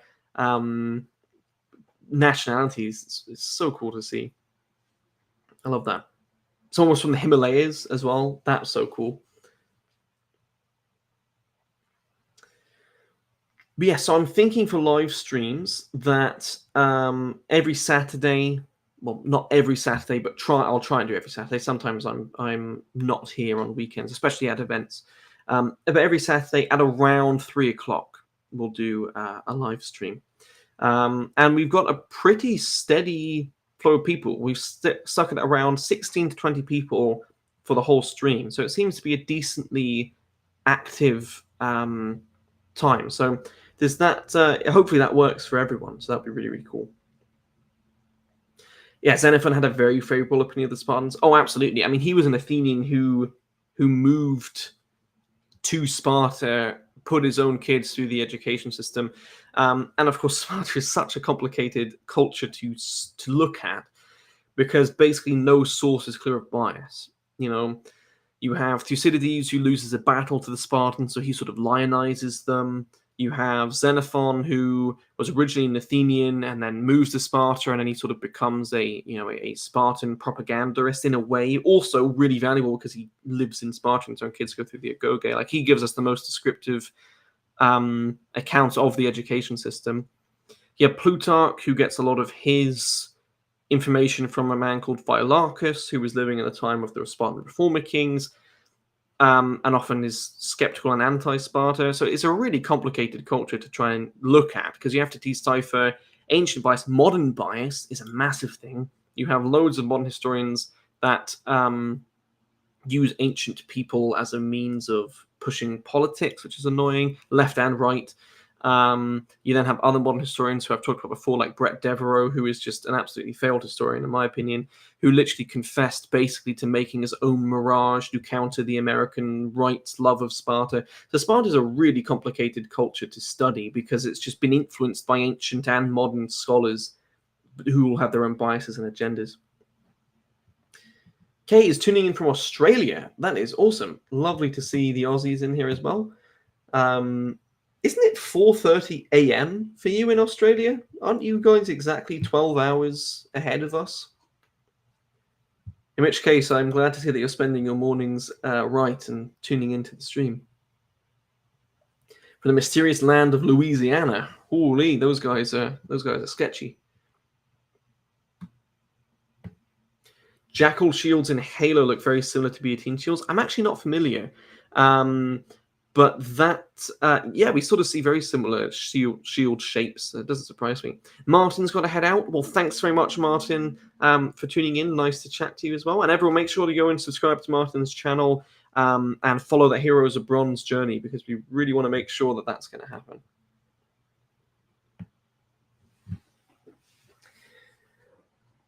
There was a battle that Alexander called the Battle of Mice, where I remember looking up and reading that the Spartans were among the first to find and exploit the weakness of the Macedonian phalanx. Oh, well, that's interesting. Yeah, quite possible. The Spartans and Macedonians had an interesting relationship. Who do you think was the richest man/woman in ancient Greece? Midas. Cheapskate answer, but Midas. Otherwise, it'd be really, really difficult to say. Really difficult to say, actually. And what era of Greece we're talking about? Wealthiest person in Greece. It would be a man. It would be a man, almost certainly. But that's an interesting question. I'll have to think about that one.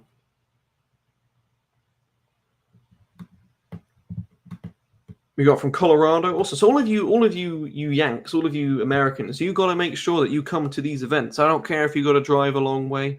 And that's actually something that I will say. If any of you want to try reenacting, but you don't want to invest in a kit, that is no worries at all. We have so much loaner stuff within our group.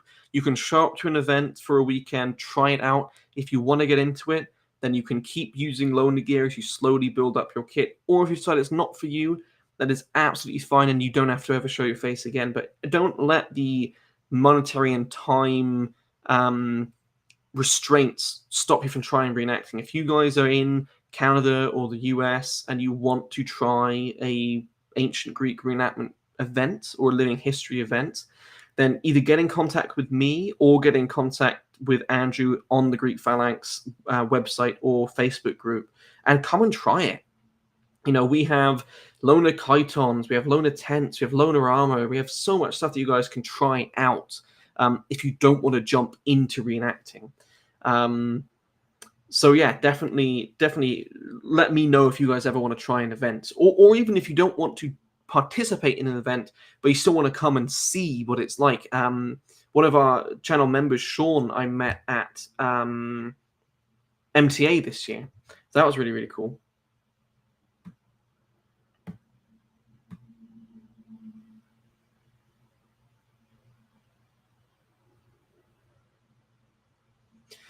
Okay, it's 6:30 a.m. though. Great start to the morning. We're glad to hear that. Okay, that's not quite as insane as I thought.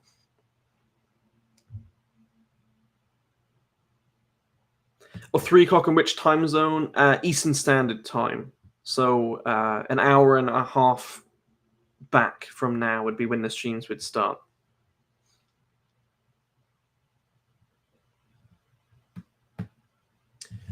Oh, Tom, you live half a mile downslope from a large hill fort in Wales. That's cool. Clifton, you said your channel has actually inspired me to try reenacting. I bought some materials to make a icon. I am so happy to hear that. That is absolutely awesome. Whereabouts are you located? Are you in North America? Or are you in another part of the world? And yeah, if you ever have any questions or help that you want making something, feel free to get in contact with me. Instagram's probably the best place to ask me questions directly. And that's another thing. If those of you want to follow me on Instagram, I'll put it into the chat here. That is my Instagram handle. I post certain updates on there, and I post just certain things up there as well. And people get in contact with me on there as well if you guys want to chat about something. So I'll just leave that there. But I'm really happy to hear that, Clifton. You'd love to try reenacting? That's great to hear. And again, like if you guys seriously want to check it out, join the Greek Phalanx Facebook page, and get in contact again with either me or Andrew, and we can give you a rough event schedule. And yeah, we can try and communicate how that can work. And it could even be, in some cases, we've had people pick up people on the way as well. So even if you can't drive, you can still invariably pick up a ride with someone who is coming through your way. Nat, you're currently trying to make your own ass. It's very challenging. Yeah, it is. It's an interesting process for sure. Which method are you doing? Are you doing the slab method or the ring donut method of the plywood? I do have videos on both. My donut method is a couple years old, so forgive the video quality. But the slab method, I also have a video on quite recently. Right, it says, I hate how horribly inaccurate 300 is, and how many people believe that's what they... Yeah, see, I love 300 as a film because I never view it as a historical film. I just view it as a comic book film, and I would actually say it's the most faithful comic book movie adaptation. Marvel fans might hate me for that. But yeah, and it is, of course, pop culture has a massive influence on how the vast majority of people think about a topic, and 300's definitely had an impact. But overall, I don't think the film ever really tried to suggest that it was historically accurate. I love it as a film. It's just not a historical film, if that makes sense. But I can definitely see why you aren't a fan of the film. But I love the style of it personally.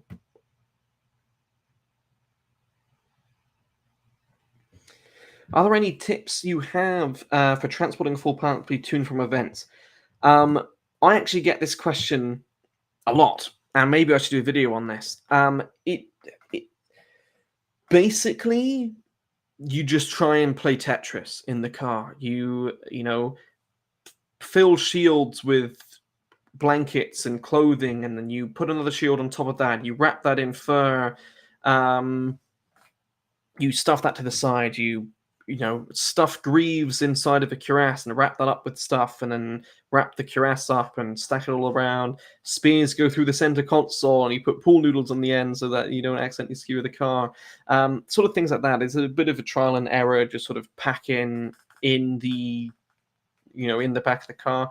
The difficulty comes with international travel, and I hate that. And I actually don't think I am going to travel internationally with that one, just because it's always a stress. What if they lose the stuff? Which perhaps will be a story for another reenactment video. But the absolutely botched journey that I had to the first Patea event was just insane. But yeah, maybe I should do a video on how to actually pack for a reenactment event. That could be an interesting one. Patrick says hi. Hello, Patrick. I'm from that sketchy area of Louisiana, brother. Oh, excellent. You fit in well with the reenactors. Ratty says he might have to go. Really enjoy your content. Thank you so much. I really, really appreciate that. And thanks for stopping by. Kay says, I'm intrigued by the relationship between Sparta and Athens. I'm making my way through Thucydides, the Peloponnesian War at the moment. That's interesting, because I am as well, actually. I'm going through his history of the Peloponnesian War. Athens and Sparta are a really fascinating duo, because we often think of them as being polar opposites and always at war. But in reality, they were allies more than they were enemies, right? Or they had nothing to do with each other. They were other ends of Greece. It just happens to be that the biggest conflict within Greece is figureheaded by Athens and Sparta. But otherwise, for most of their history, Athens and Sparta are on quite good relations. In fact, you can even see this with the Battle of Marathon.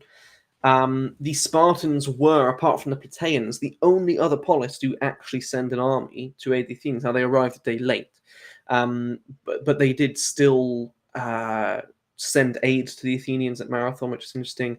So yeah, the Athenians and the Spartans have a really, really interesting relationship, because we often think they were societally opposites and that they always hated each other, whereas they didn't really. It's really only, well, really, it's the Corinthian War and the Peloponnesian War that they're against each other.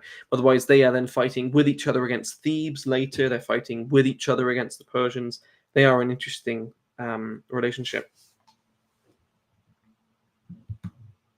Yeah, and Matt, seeing your comment, you've also had some awful travel stories when it comes to reenacting. Yeah, bless you, at Plataea last year. Yeah. I use a gong bag to help. Yeah, lots of people use gong bags, yeah. Patrick asks, would the Spartan Royal Guard have a lambda on the shield? Likely not. I actually have a video on the lambda. I have a short and a full-length video. In short, we have one surviving reference from an Athenian comedy about the lambda. And that original source, that was from a writer called Europolis, hasn't survived. Our only surviving mention is from a 9th century AD writer called Photius, who basically mentions that the Athenian comedic writer mentioned something about atop the hill with gleaming lambdas, and that he believed those were shields, gleaming lambdas on shields. We actually don't know for sure whether they were. And we certainly know that earlier on in Spartan history, the lambda wasn't on shield. So we know laconic artwork shows anything from flowers to animals to mythical creatures to solar symbols. Plutarch mentions a Spartan who painted a life-size fly on his shield in a Spartiad context. So we know that earlier on, the Spartans did not have uniformed blazons.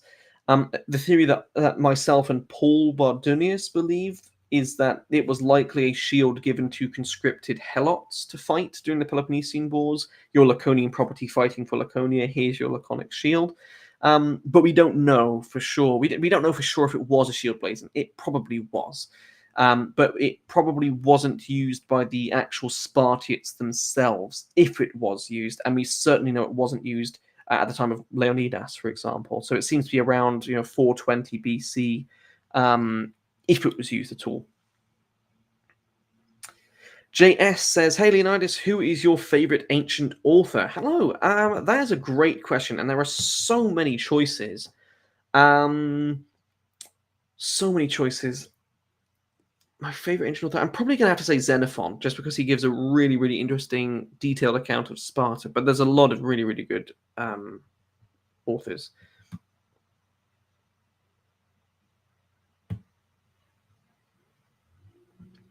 Oh, Nat, you're making a slat shield, I think, if I read that correctly. Yeah, you're layering 3 layers of strips of wood over and gluing them. That is another actually valid theory. In fact, a lot of people think that the Kigi vase shows that the sort of slat rather method of construction. That is an interesting one. I actually really like that theory. We don't have confirmed archaeological evidence that it did exist, but that's great. That's really cool. Let me know how that goes. I'd really like to see how you go with that. I can't really help you with that though, because I haven't done that myself.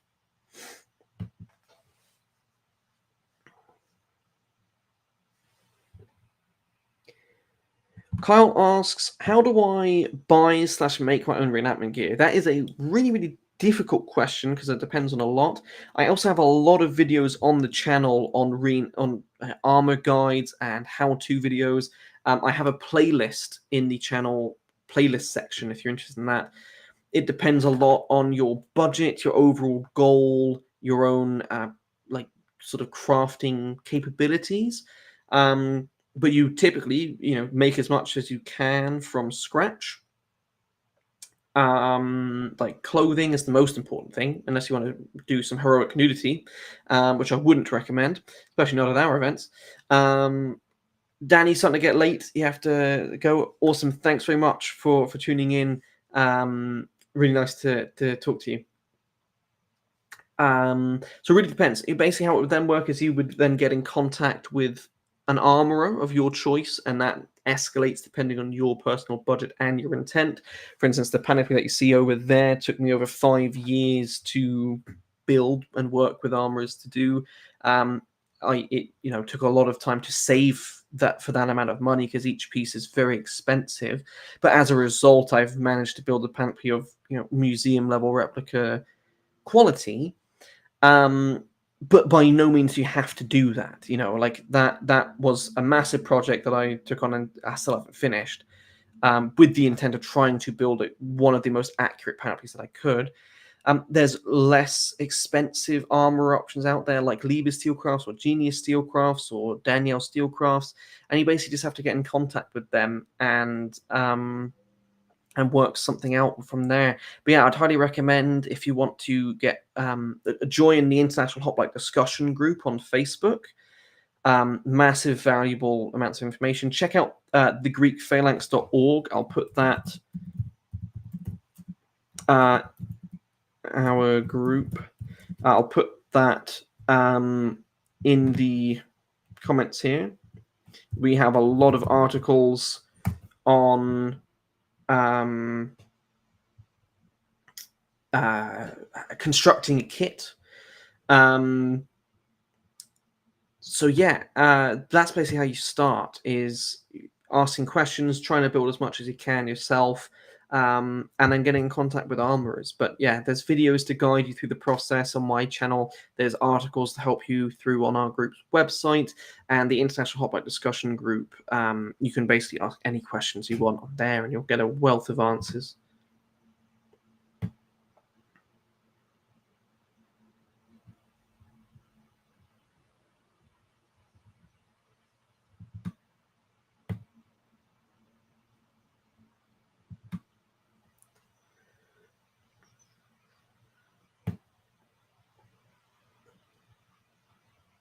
Oh, sorry, Small. Did I skip over your question? Yeah, sorry. I'm trying to answer as many questions as I can, but I'm also trying to keep up to date with recent comments.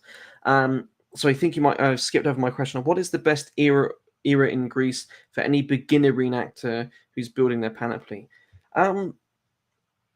I wouldn't say there really is one, to be quite honest, because depending on your era, you would always have seen a minimalist kit, right? Whether that's a peltass, which can be a really fun kit, or a hoplite who's poorer.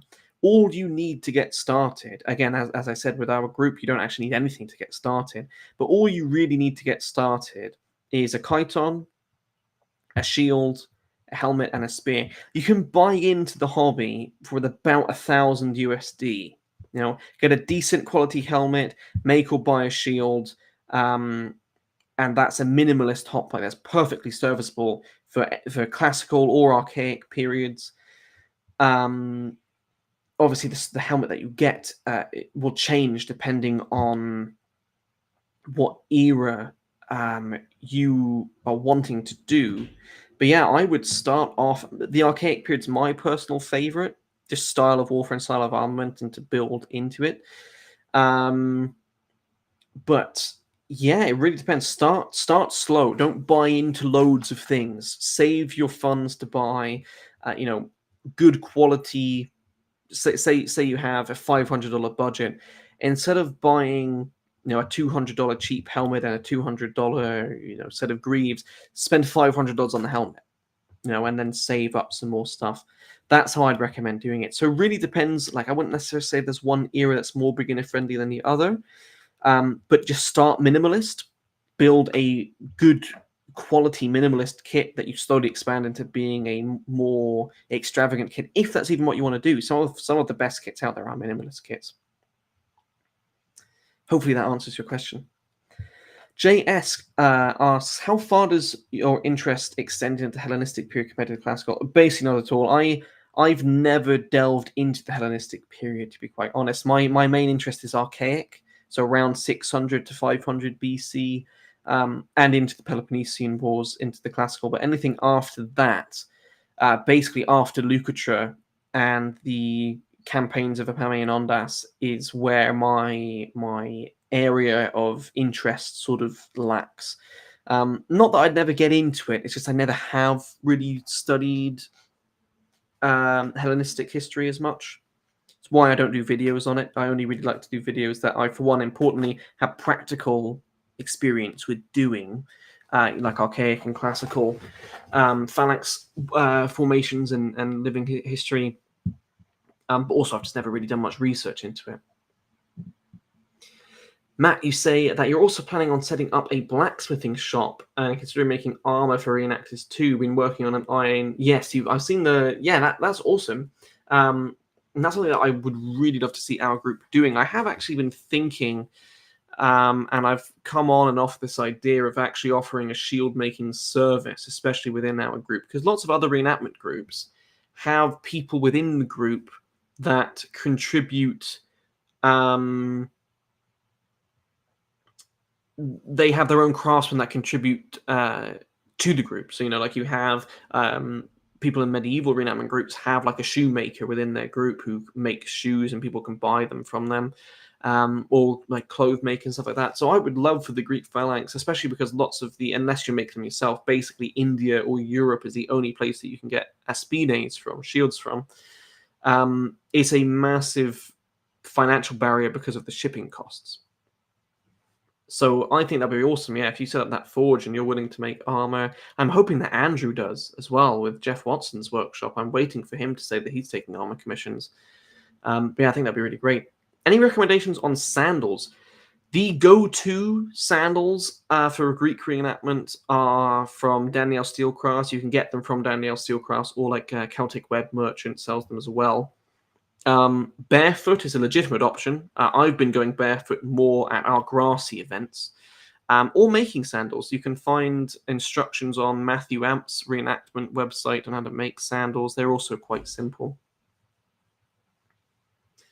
Kyle's heading out. All right, nice to see you in the chat, Kyle. Thanks very much. I hope that you have a great day. Saul asks, would you get into more Hellenistic history if you could? Maybe at a later date. Now, no, probably not. It's an era that definitely I think I would find interesting. It's just now that I'm also starting to build the medieval impression, that's going to be where most of my research efforts go for the next sort of reenactment journey. But my main focus is always going to be archaic to early classical Greece, I think. Yeah. Yeah, it'd be cheap to reenact a Seloy. Yeah, absolutely. And again, an awesomely fun impression. Like, there's been times where it's just you don't want to put on all the armor, you don't want to have a hoplite kit. A Peltas or a Seloy is an awesome impression to do, and a really valuable impression to have as a group overall, right? And that's something that I've been trying to work on as well, is I'm looking at, how do I want to build my kit? Okay, well, I want to build something that's different to what other people are building, because it allows us to represent more stuff within our reenactment group and our reenactment's impression, right? Our living history sort of display. And having, poorer soldiers and Seloy and Peltas were massively important to the Greeks, and they are also massively important for reenactment groups. Yeah, like, you can get started with no armor as well. You can just literally have, a chiton, a hat, a chlamys, and a javelin, and you have a perfectly serviceable reenactment impression.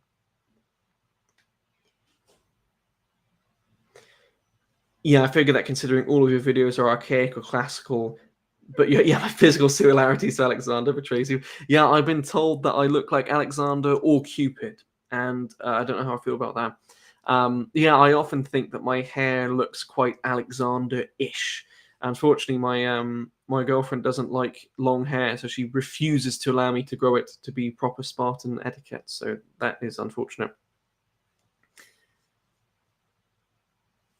They were called to be a peltas within the thorax. That's an interesting question. I actually don't know if we have any depictions of peltas with a tube and yoke style armor. And actually, that's another style of armor that is quite easy to make yourself. And there are a lot of, I haven't actually made one myself, but I know many people who have, from just sort of leather ones to the glued linen's not really in favor anymore historically. There's not really any evidence to support that. But layered linen ones, quilted linen ones, linen and leather ones, they're actually quite a simple armor to produce by yourself. Like heavy Cretan archer. Cretan actually is really interesting because that is another. I often think the Cretans are sort of separate from the mainland Greeks in a lot of their stylistic ways, and there's basically no Minoan or Cretan styles of reenactments. There's my friend Robin has a Cretan impression. All of his armors featured around Crete, but otherwise he's the only one that I know of.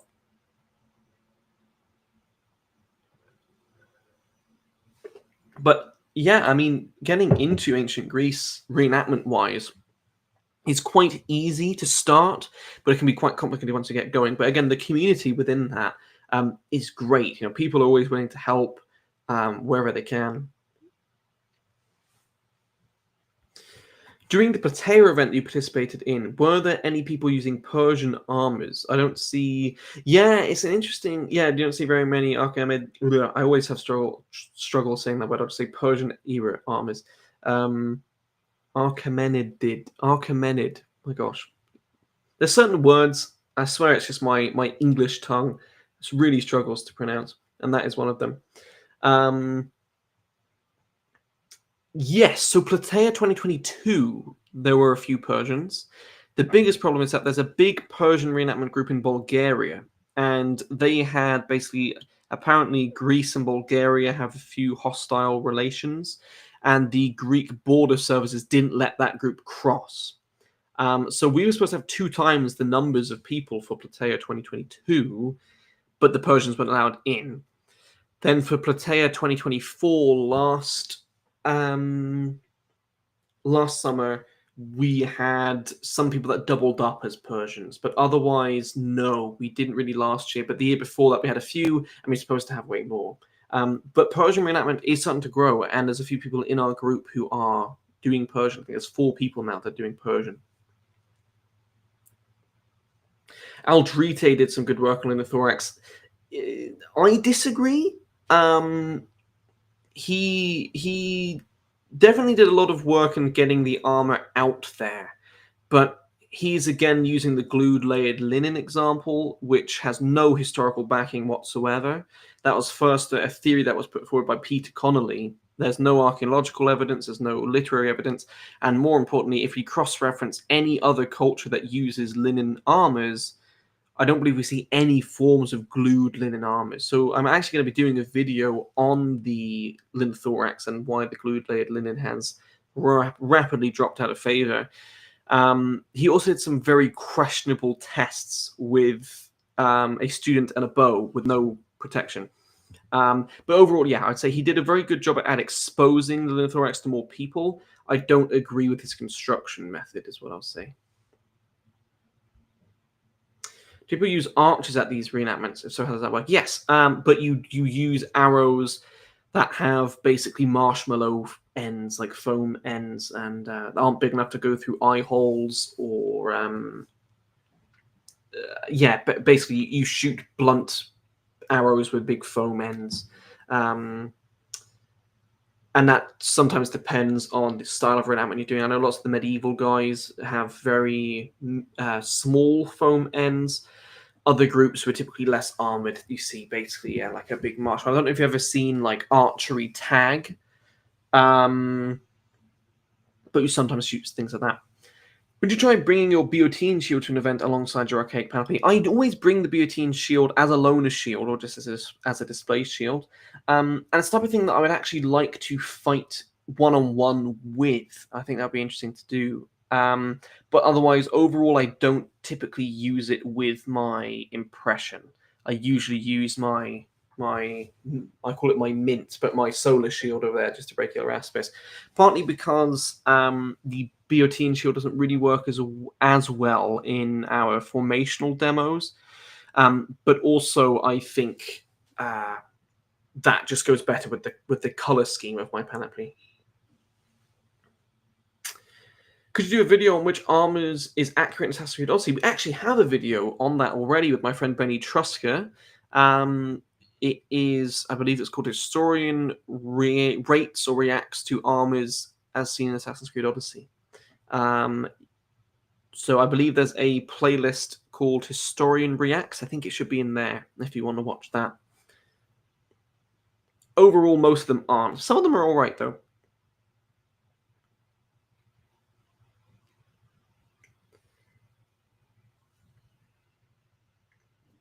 Now, have I missed any comments? I think I've got most of them. But yeah, so let me...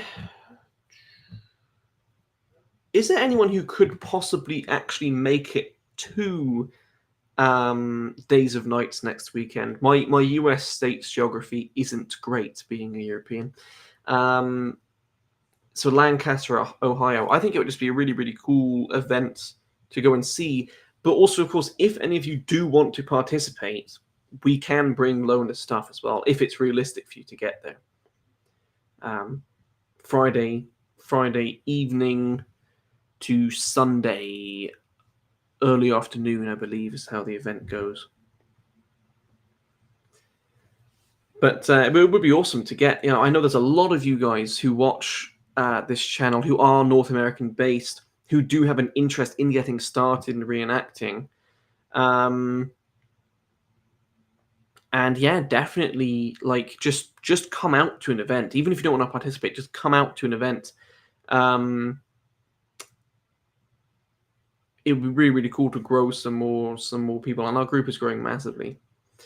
I'll go watch that. Do you think Nicolaus's helmet, the Wolf's helm, would have existed? Probably not. Well, I don't know. Actually, it's not as far out of reality as you might assume. We do see sometimes some really elaborate crests. We see like swan head crests. We see full-on animals with the tails being plumes. So it's not like out of the realm of possibility that there would have been a helmet with a wolf. But overall, his helmet is a fantasy-looking helmet. If you're at Thermopylae, what are your chances of survival? If you were there for the first 2 days, probably not too bad. If you're there on the last day, zilch. Do you think most Persians wore helmets? Have you ever researched the subject? It's a really interesting subject because it seems like helmets were not popular at all in Persian military garb, which seems weird because we know from Herodotus that they were basically armed, like the immortals were basically armed the same as hoplites. They wore scaled armors and big shields and spears. Now, I think it's possible that they might have worn like skull cap helmets underneath hats or wraps. But otherwise, it's a really, really interesting part of Persian equipment that just seems to be lacking out of basically all the historical database. I think we have a few depictions of helmets in Persian art, but otherwise, yeah, it's really interesting. What would you say is an affordable price for a bronze reenactment Corinthian helmet? Again, it really depends on. Sorry, my nose is so itchy. I don't know what it is. I just noticed I'm scratching all the time. It really depends on what quality of Corinthian helmet do you want, because that will just change. Like, for instance, the Corinthian helmet up there was about 400 Canadian dollars. That's a custom made helmet by DSC to fit. This one over here, which is a really, really high-end reproduction, cost me, $1,000.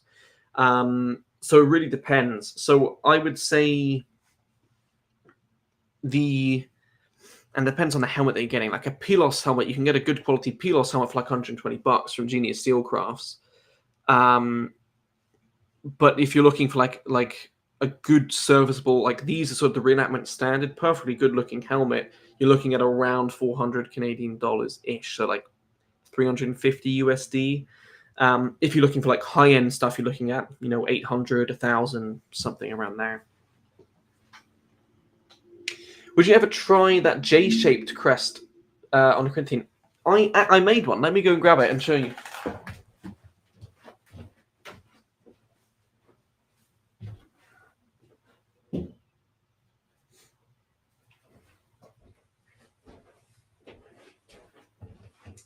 This is a J crest that I made. So this is my first ever Corinthian helmet that I got, like good quality one, that I've painted up in a way. And yeah, this has the crest isn't quite how I wanted it to be. It's a little bit thin.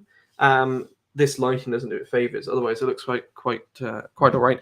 But yeah, this is a swan that I made. So this is a J crest that's a swan with the crest directly attached to that. And we do see some of these in the artworks. But yeah, so I do have a J crest, I have a transverse crest, and I have a longitudinal crest. I have a couple longitudinal crests. Transverse crest is actually my favorite. But yeah, this is a J crest that I do have. So yeah, this is a loner helmet that like people wear at events or it's just out for display. Sometimes my dad wears it as well. But yeah, so I do have a J crest. I do like making crests and hate making crests as well because they're quite fiddly. You're working with hair and stitching, and those two things are really annoying. All right, I think I've missed a few comments. Would you ever go as a Persian? Yeah, it's something that I would be interested in, but it wouldn't really be a main impression. It might be the type of thing I'd change into for a couple hours. Do you Cretans have a different armor tradition? Are they visually distinct from mainland Greeks? They have a few there's a style of helmet that's called a Cretan helmet. So they do seem to have some uniqueness in terms of their armor, just sort of stylistic differences, but overall not massively. But like there's a few styles of armor that seems to have been popular or originating from Crete.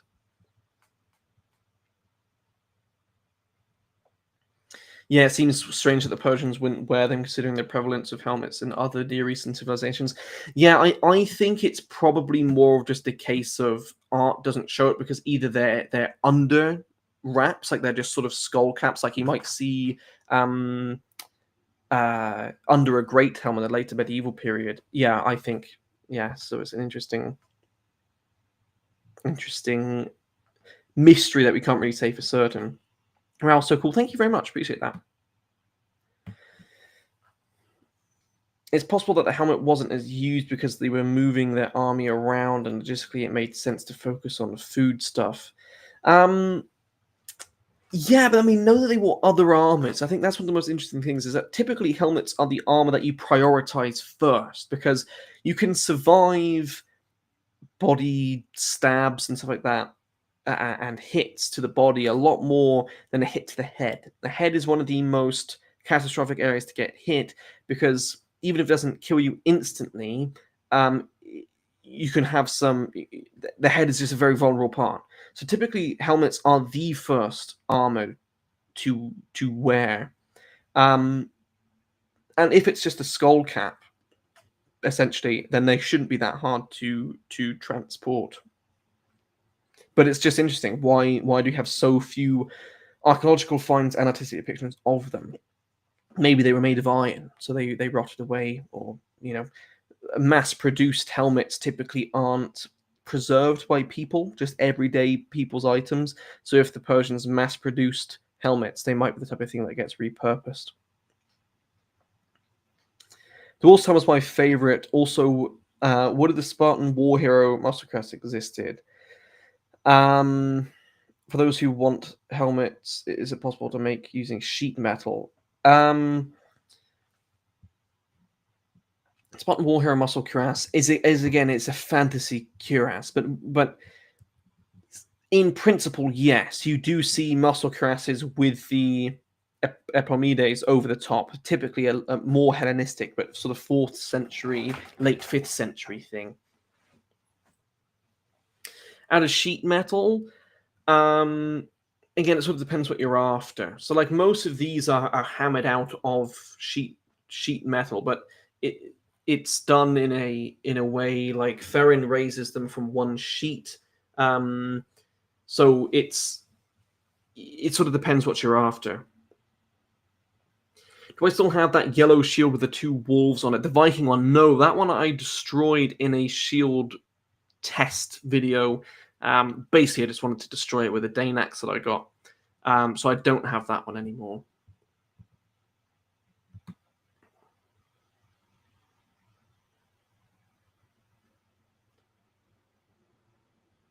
Everyone I know hated wearing helmets in the army. Yeah, helmets are. I know a lot of soldiers who dislike them now. Although something I don't know because I haven't actually worn modern helmets. But lots of ancient helmets, I think, are actually lighter than some modern helmets are. Lots of ancient helmets aren't very heavy. Like this helmet here is under 2 pounds. But also, I think as well, I think modern helmets, they do protect you against bullets, but I don't think they would protect you as much as when you're in hand-to-hand combat with spears and swords as an ancient helmet would. So maybe, arguably, they're not as important.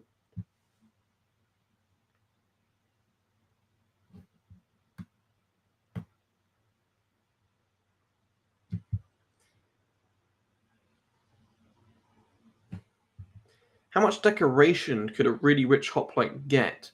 Like maybe a lot of small indents, paintings, and symbols. Yeah, I mean, really, the sky's your limit, and there's nothing stopping a poorer hoplite from just painting his stuff. So it's highly likely. I'm a big advocate of painted armor. As you can see, that one's painted, that one was painted, my Chalcidian helmet's painted. I love painted armor. But yeah, we sometimes see really intricately embossed designs, which would likely be expensive. Clothing with a lot of elaborate decoration, embroidery, or just interwoven within the actual fabric.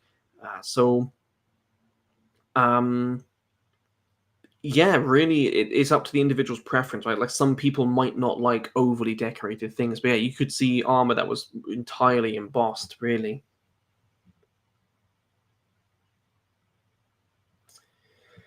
The classic, very close Corinthian helmet was present in the Battle of Marathon.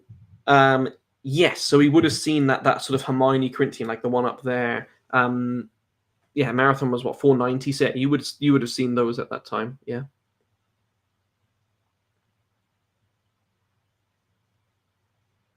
Yeah, Cretans have very interesting, unique helmets that look almost like armets without visors. Yeah, they have. It is the Cretan helmet is a really unique looking helmet. Do you think a phalanx could beat a Viking shield wall? Yeah, I think on average your hoplites would be more armored than your typical Norse raiders as well. And I know that the actual idea of a Viking shield wall has actually in recent years been quite questioned. But I think, yeah, typically you have to remember that Vikings are typically quick raiders as opposed to fighting pitched battles. So I would actually assume that the hoplites would have the edge over a Viking army, but impossible for us to say, really.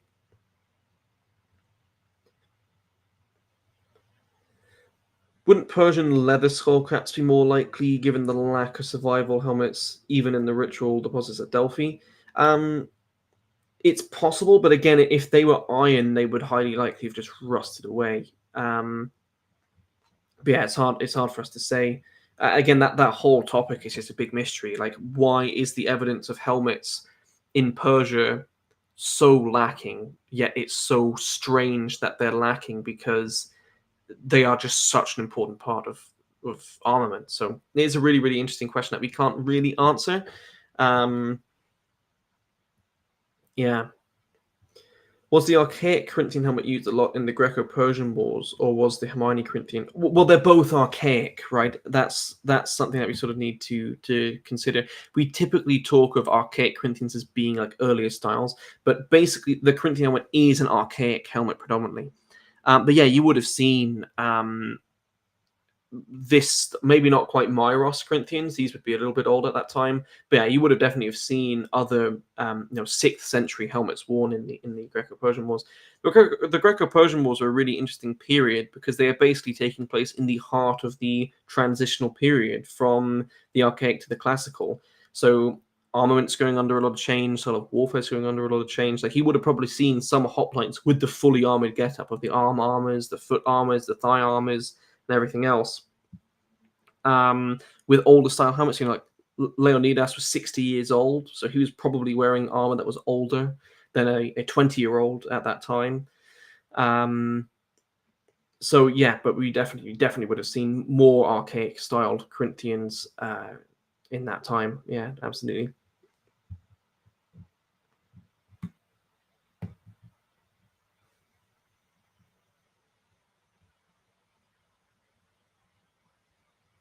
I came all the way down to my village in Castile and Leon to...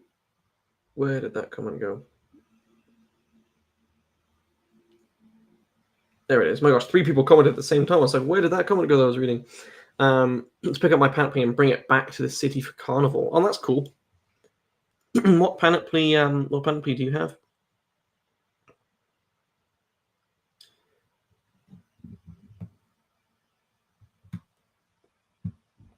Well, Pylos helmets for Spartans who couldn't afford Corinthian or Chalcidian helmets, the lone armor.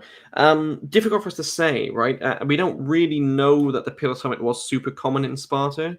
Likely it was available to poorer people, right? But it also is a very comfortable campaigning helmet. And also, it's the same way that we see in the later medieval period, like knights have enclosed jousting helmets and then sallets or whatever. There's no reason why a Homoioi Spartan wouldn't have decided that he just likes Pylos helmets. But it's this idea that all Spartans from the time of the Peloponnesian Wars were all wearing no armor and Pylos helmets is not supported by the sources themselves. It does seem that within Laconia and the Peloponnese, Pylos helmets were very popular, though. But yeah, it's an easy mass-produced helmet. It's a very comfortable campaigning helmet, and it still offers very suitable protection.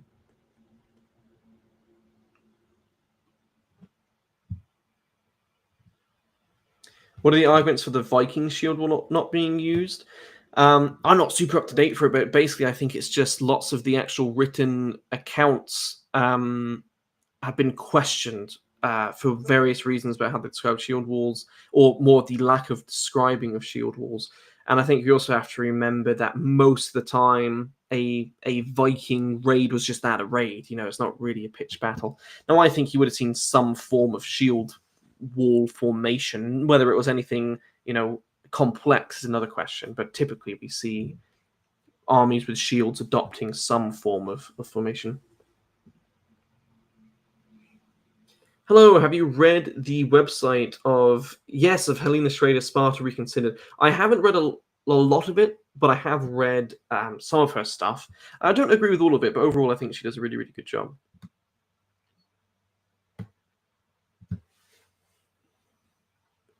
We have a donation from Conway Dobbs. Thank you so much. Have you seen the old 300 Spartans 1962 movie? Yes, in fact, I have a historical analysis video on that movie that I did. It's probably close to a year ago now. But yes, I actually have a full historical analysis video on that movie. Yes, I have seen it.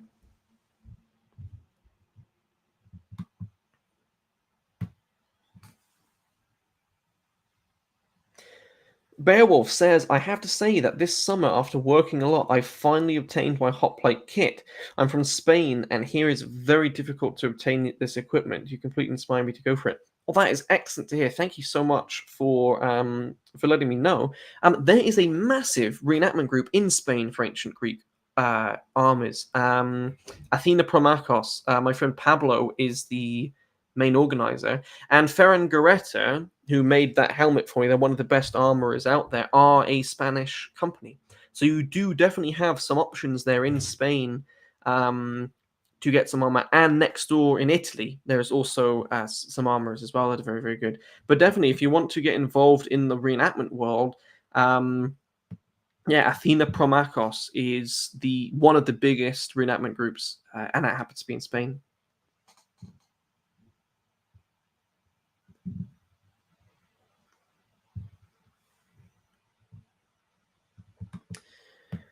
Would the Pilos helmet have had cheek guards? It's a little odd that the Pilos helmet is so open when other helmets like the Chalcidian helm, which provide more defense to man of hearing.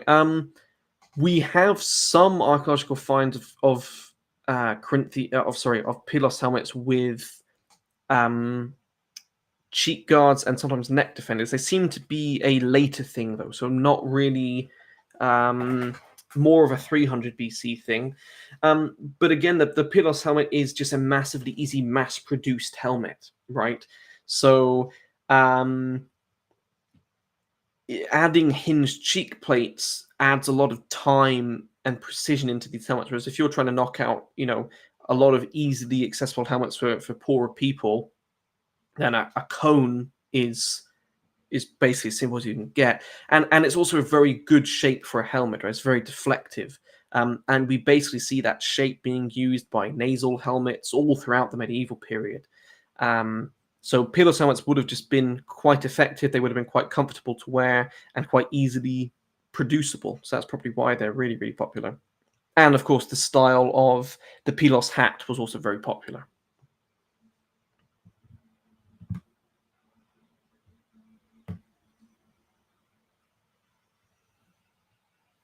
Yeah, we do see a lot of open helmets, right? And I think that's something that we often sort of consider peak medieval armor, like the bassinet, right, as being the typical fighter's level of protection. But even in medieval period, most people didn't have helmets like that.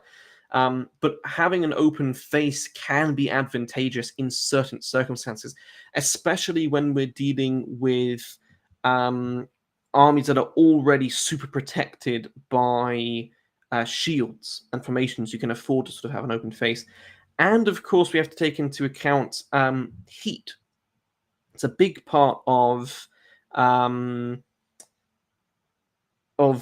especially fighting in that part of the world, is that you get heat stroke, and that could potentially be deadly. So helmets are the hottest armor to wear because they just stop you from venting heat. So by having a very open-faced helmet, especially again in long campaign periods, can be really, really advantageous. Is there evidence for the comparative wealth of a Spartiate versus the typical hoplite class? Yeah, the Spartiates were aristocratic elites, right? So you can't really compare them to other just generic hoplites. You can compare like the Perioikoi to other generic hoplites, but they would have been quite similar to like Athenian aristocrats as well. So they were really, really rich people. In time, probably some of the richest people in Greece would have been the Spartiates. So yeah, very much upper aristocratic level, and their armament would likely reflect that as well. It certainly did for part of the archaic period. Most of our laconic depictions are 6th century, and most of them show very armored hoplites. Beowulf, you already reenact medieval. That's awesome. Yeah, medieval's an era that, again, I'm getting into there. For those of you that are just joining, I was showing off some different armor projects that are going to be coming up soon. This is one I'm really, really excited for. This is a pig-faced bassinet based on A69 from the Wallace collection, getting made for me by Art of Steel. And this is basically the final part of my archaic hoplite panoply, that being the upper arm guard. That's based on this example from Olympia, and that should hopefully be here in time for my event Days of Nights next weekend.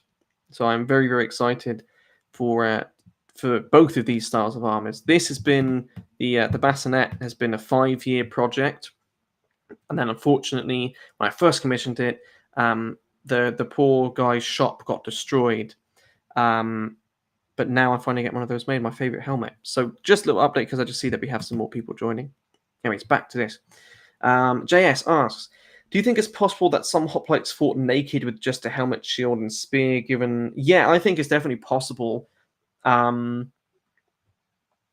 I think most of the time it probably is heroic nudity, but I mean, we know that like the peltasts are often described as naked men, right? We have sort of archaic descriptions of hoplites fighting intermingled with the naked men, which could just sort of mean unarmored men, but could literally mean naked men. I mean, we have plenty of depictions of people naked with just wearing a chlamys, right, a cloak over a naked body. Of course, you're going to be cooler, but you're going to be more susceptible to getting cut. So it sort of depends, I think. But yeah, I don't think it's impossible that you would have seen some people, maybe not hoplites, but peltasts fighting naked. Yeah, I think that would be possible.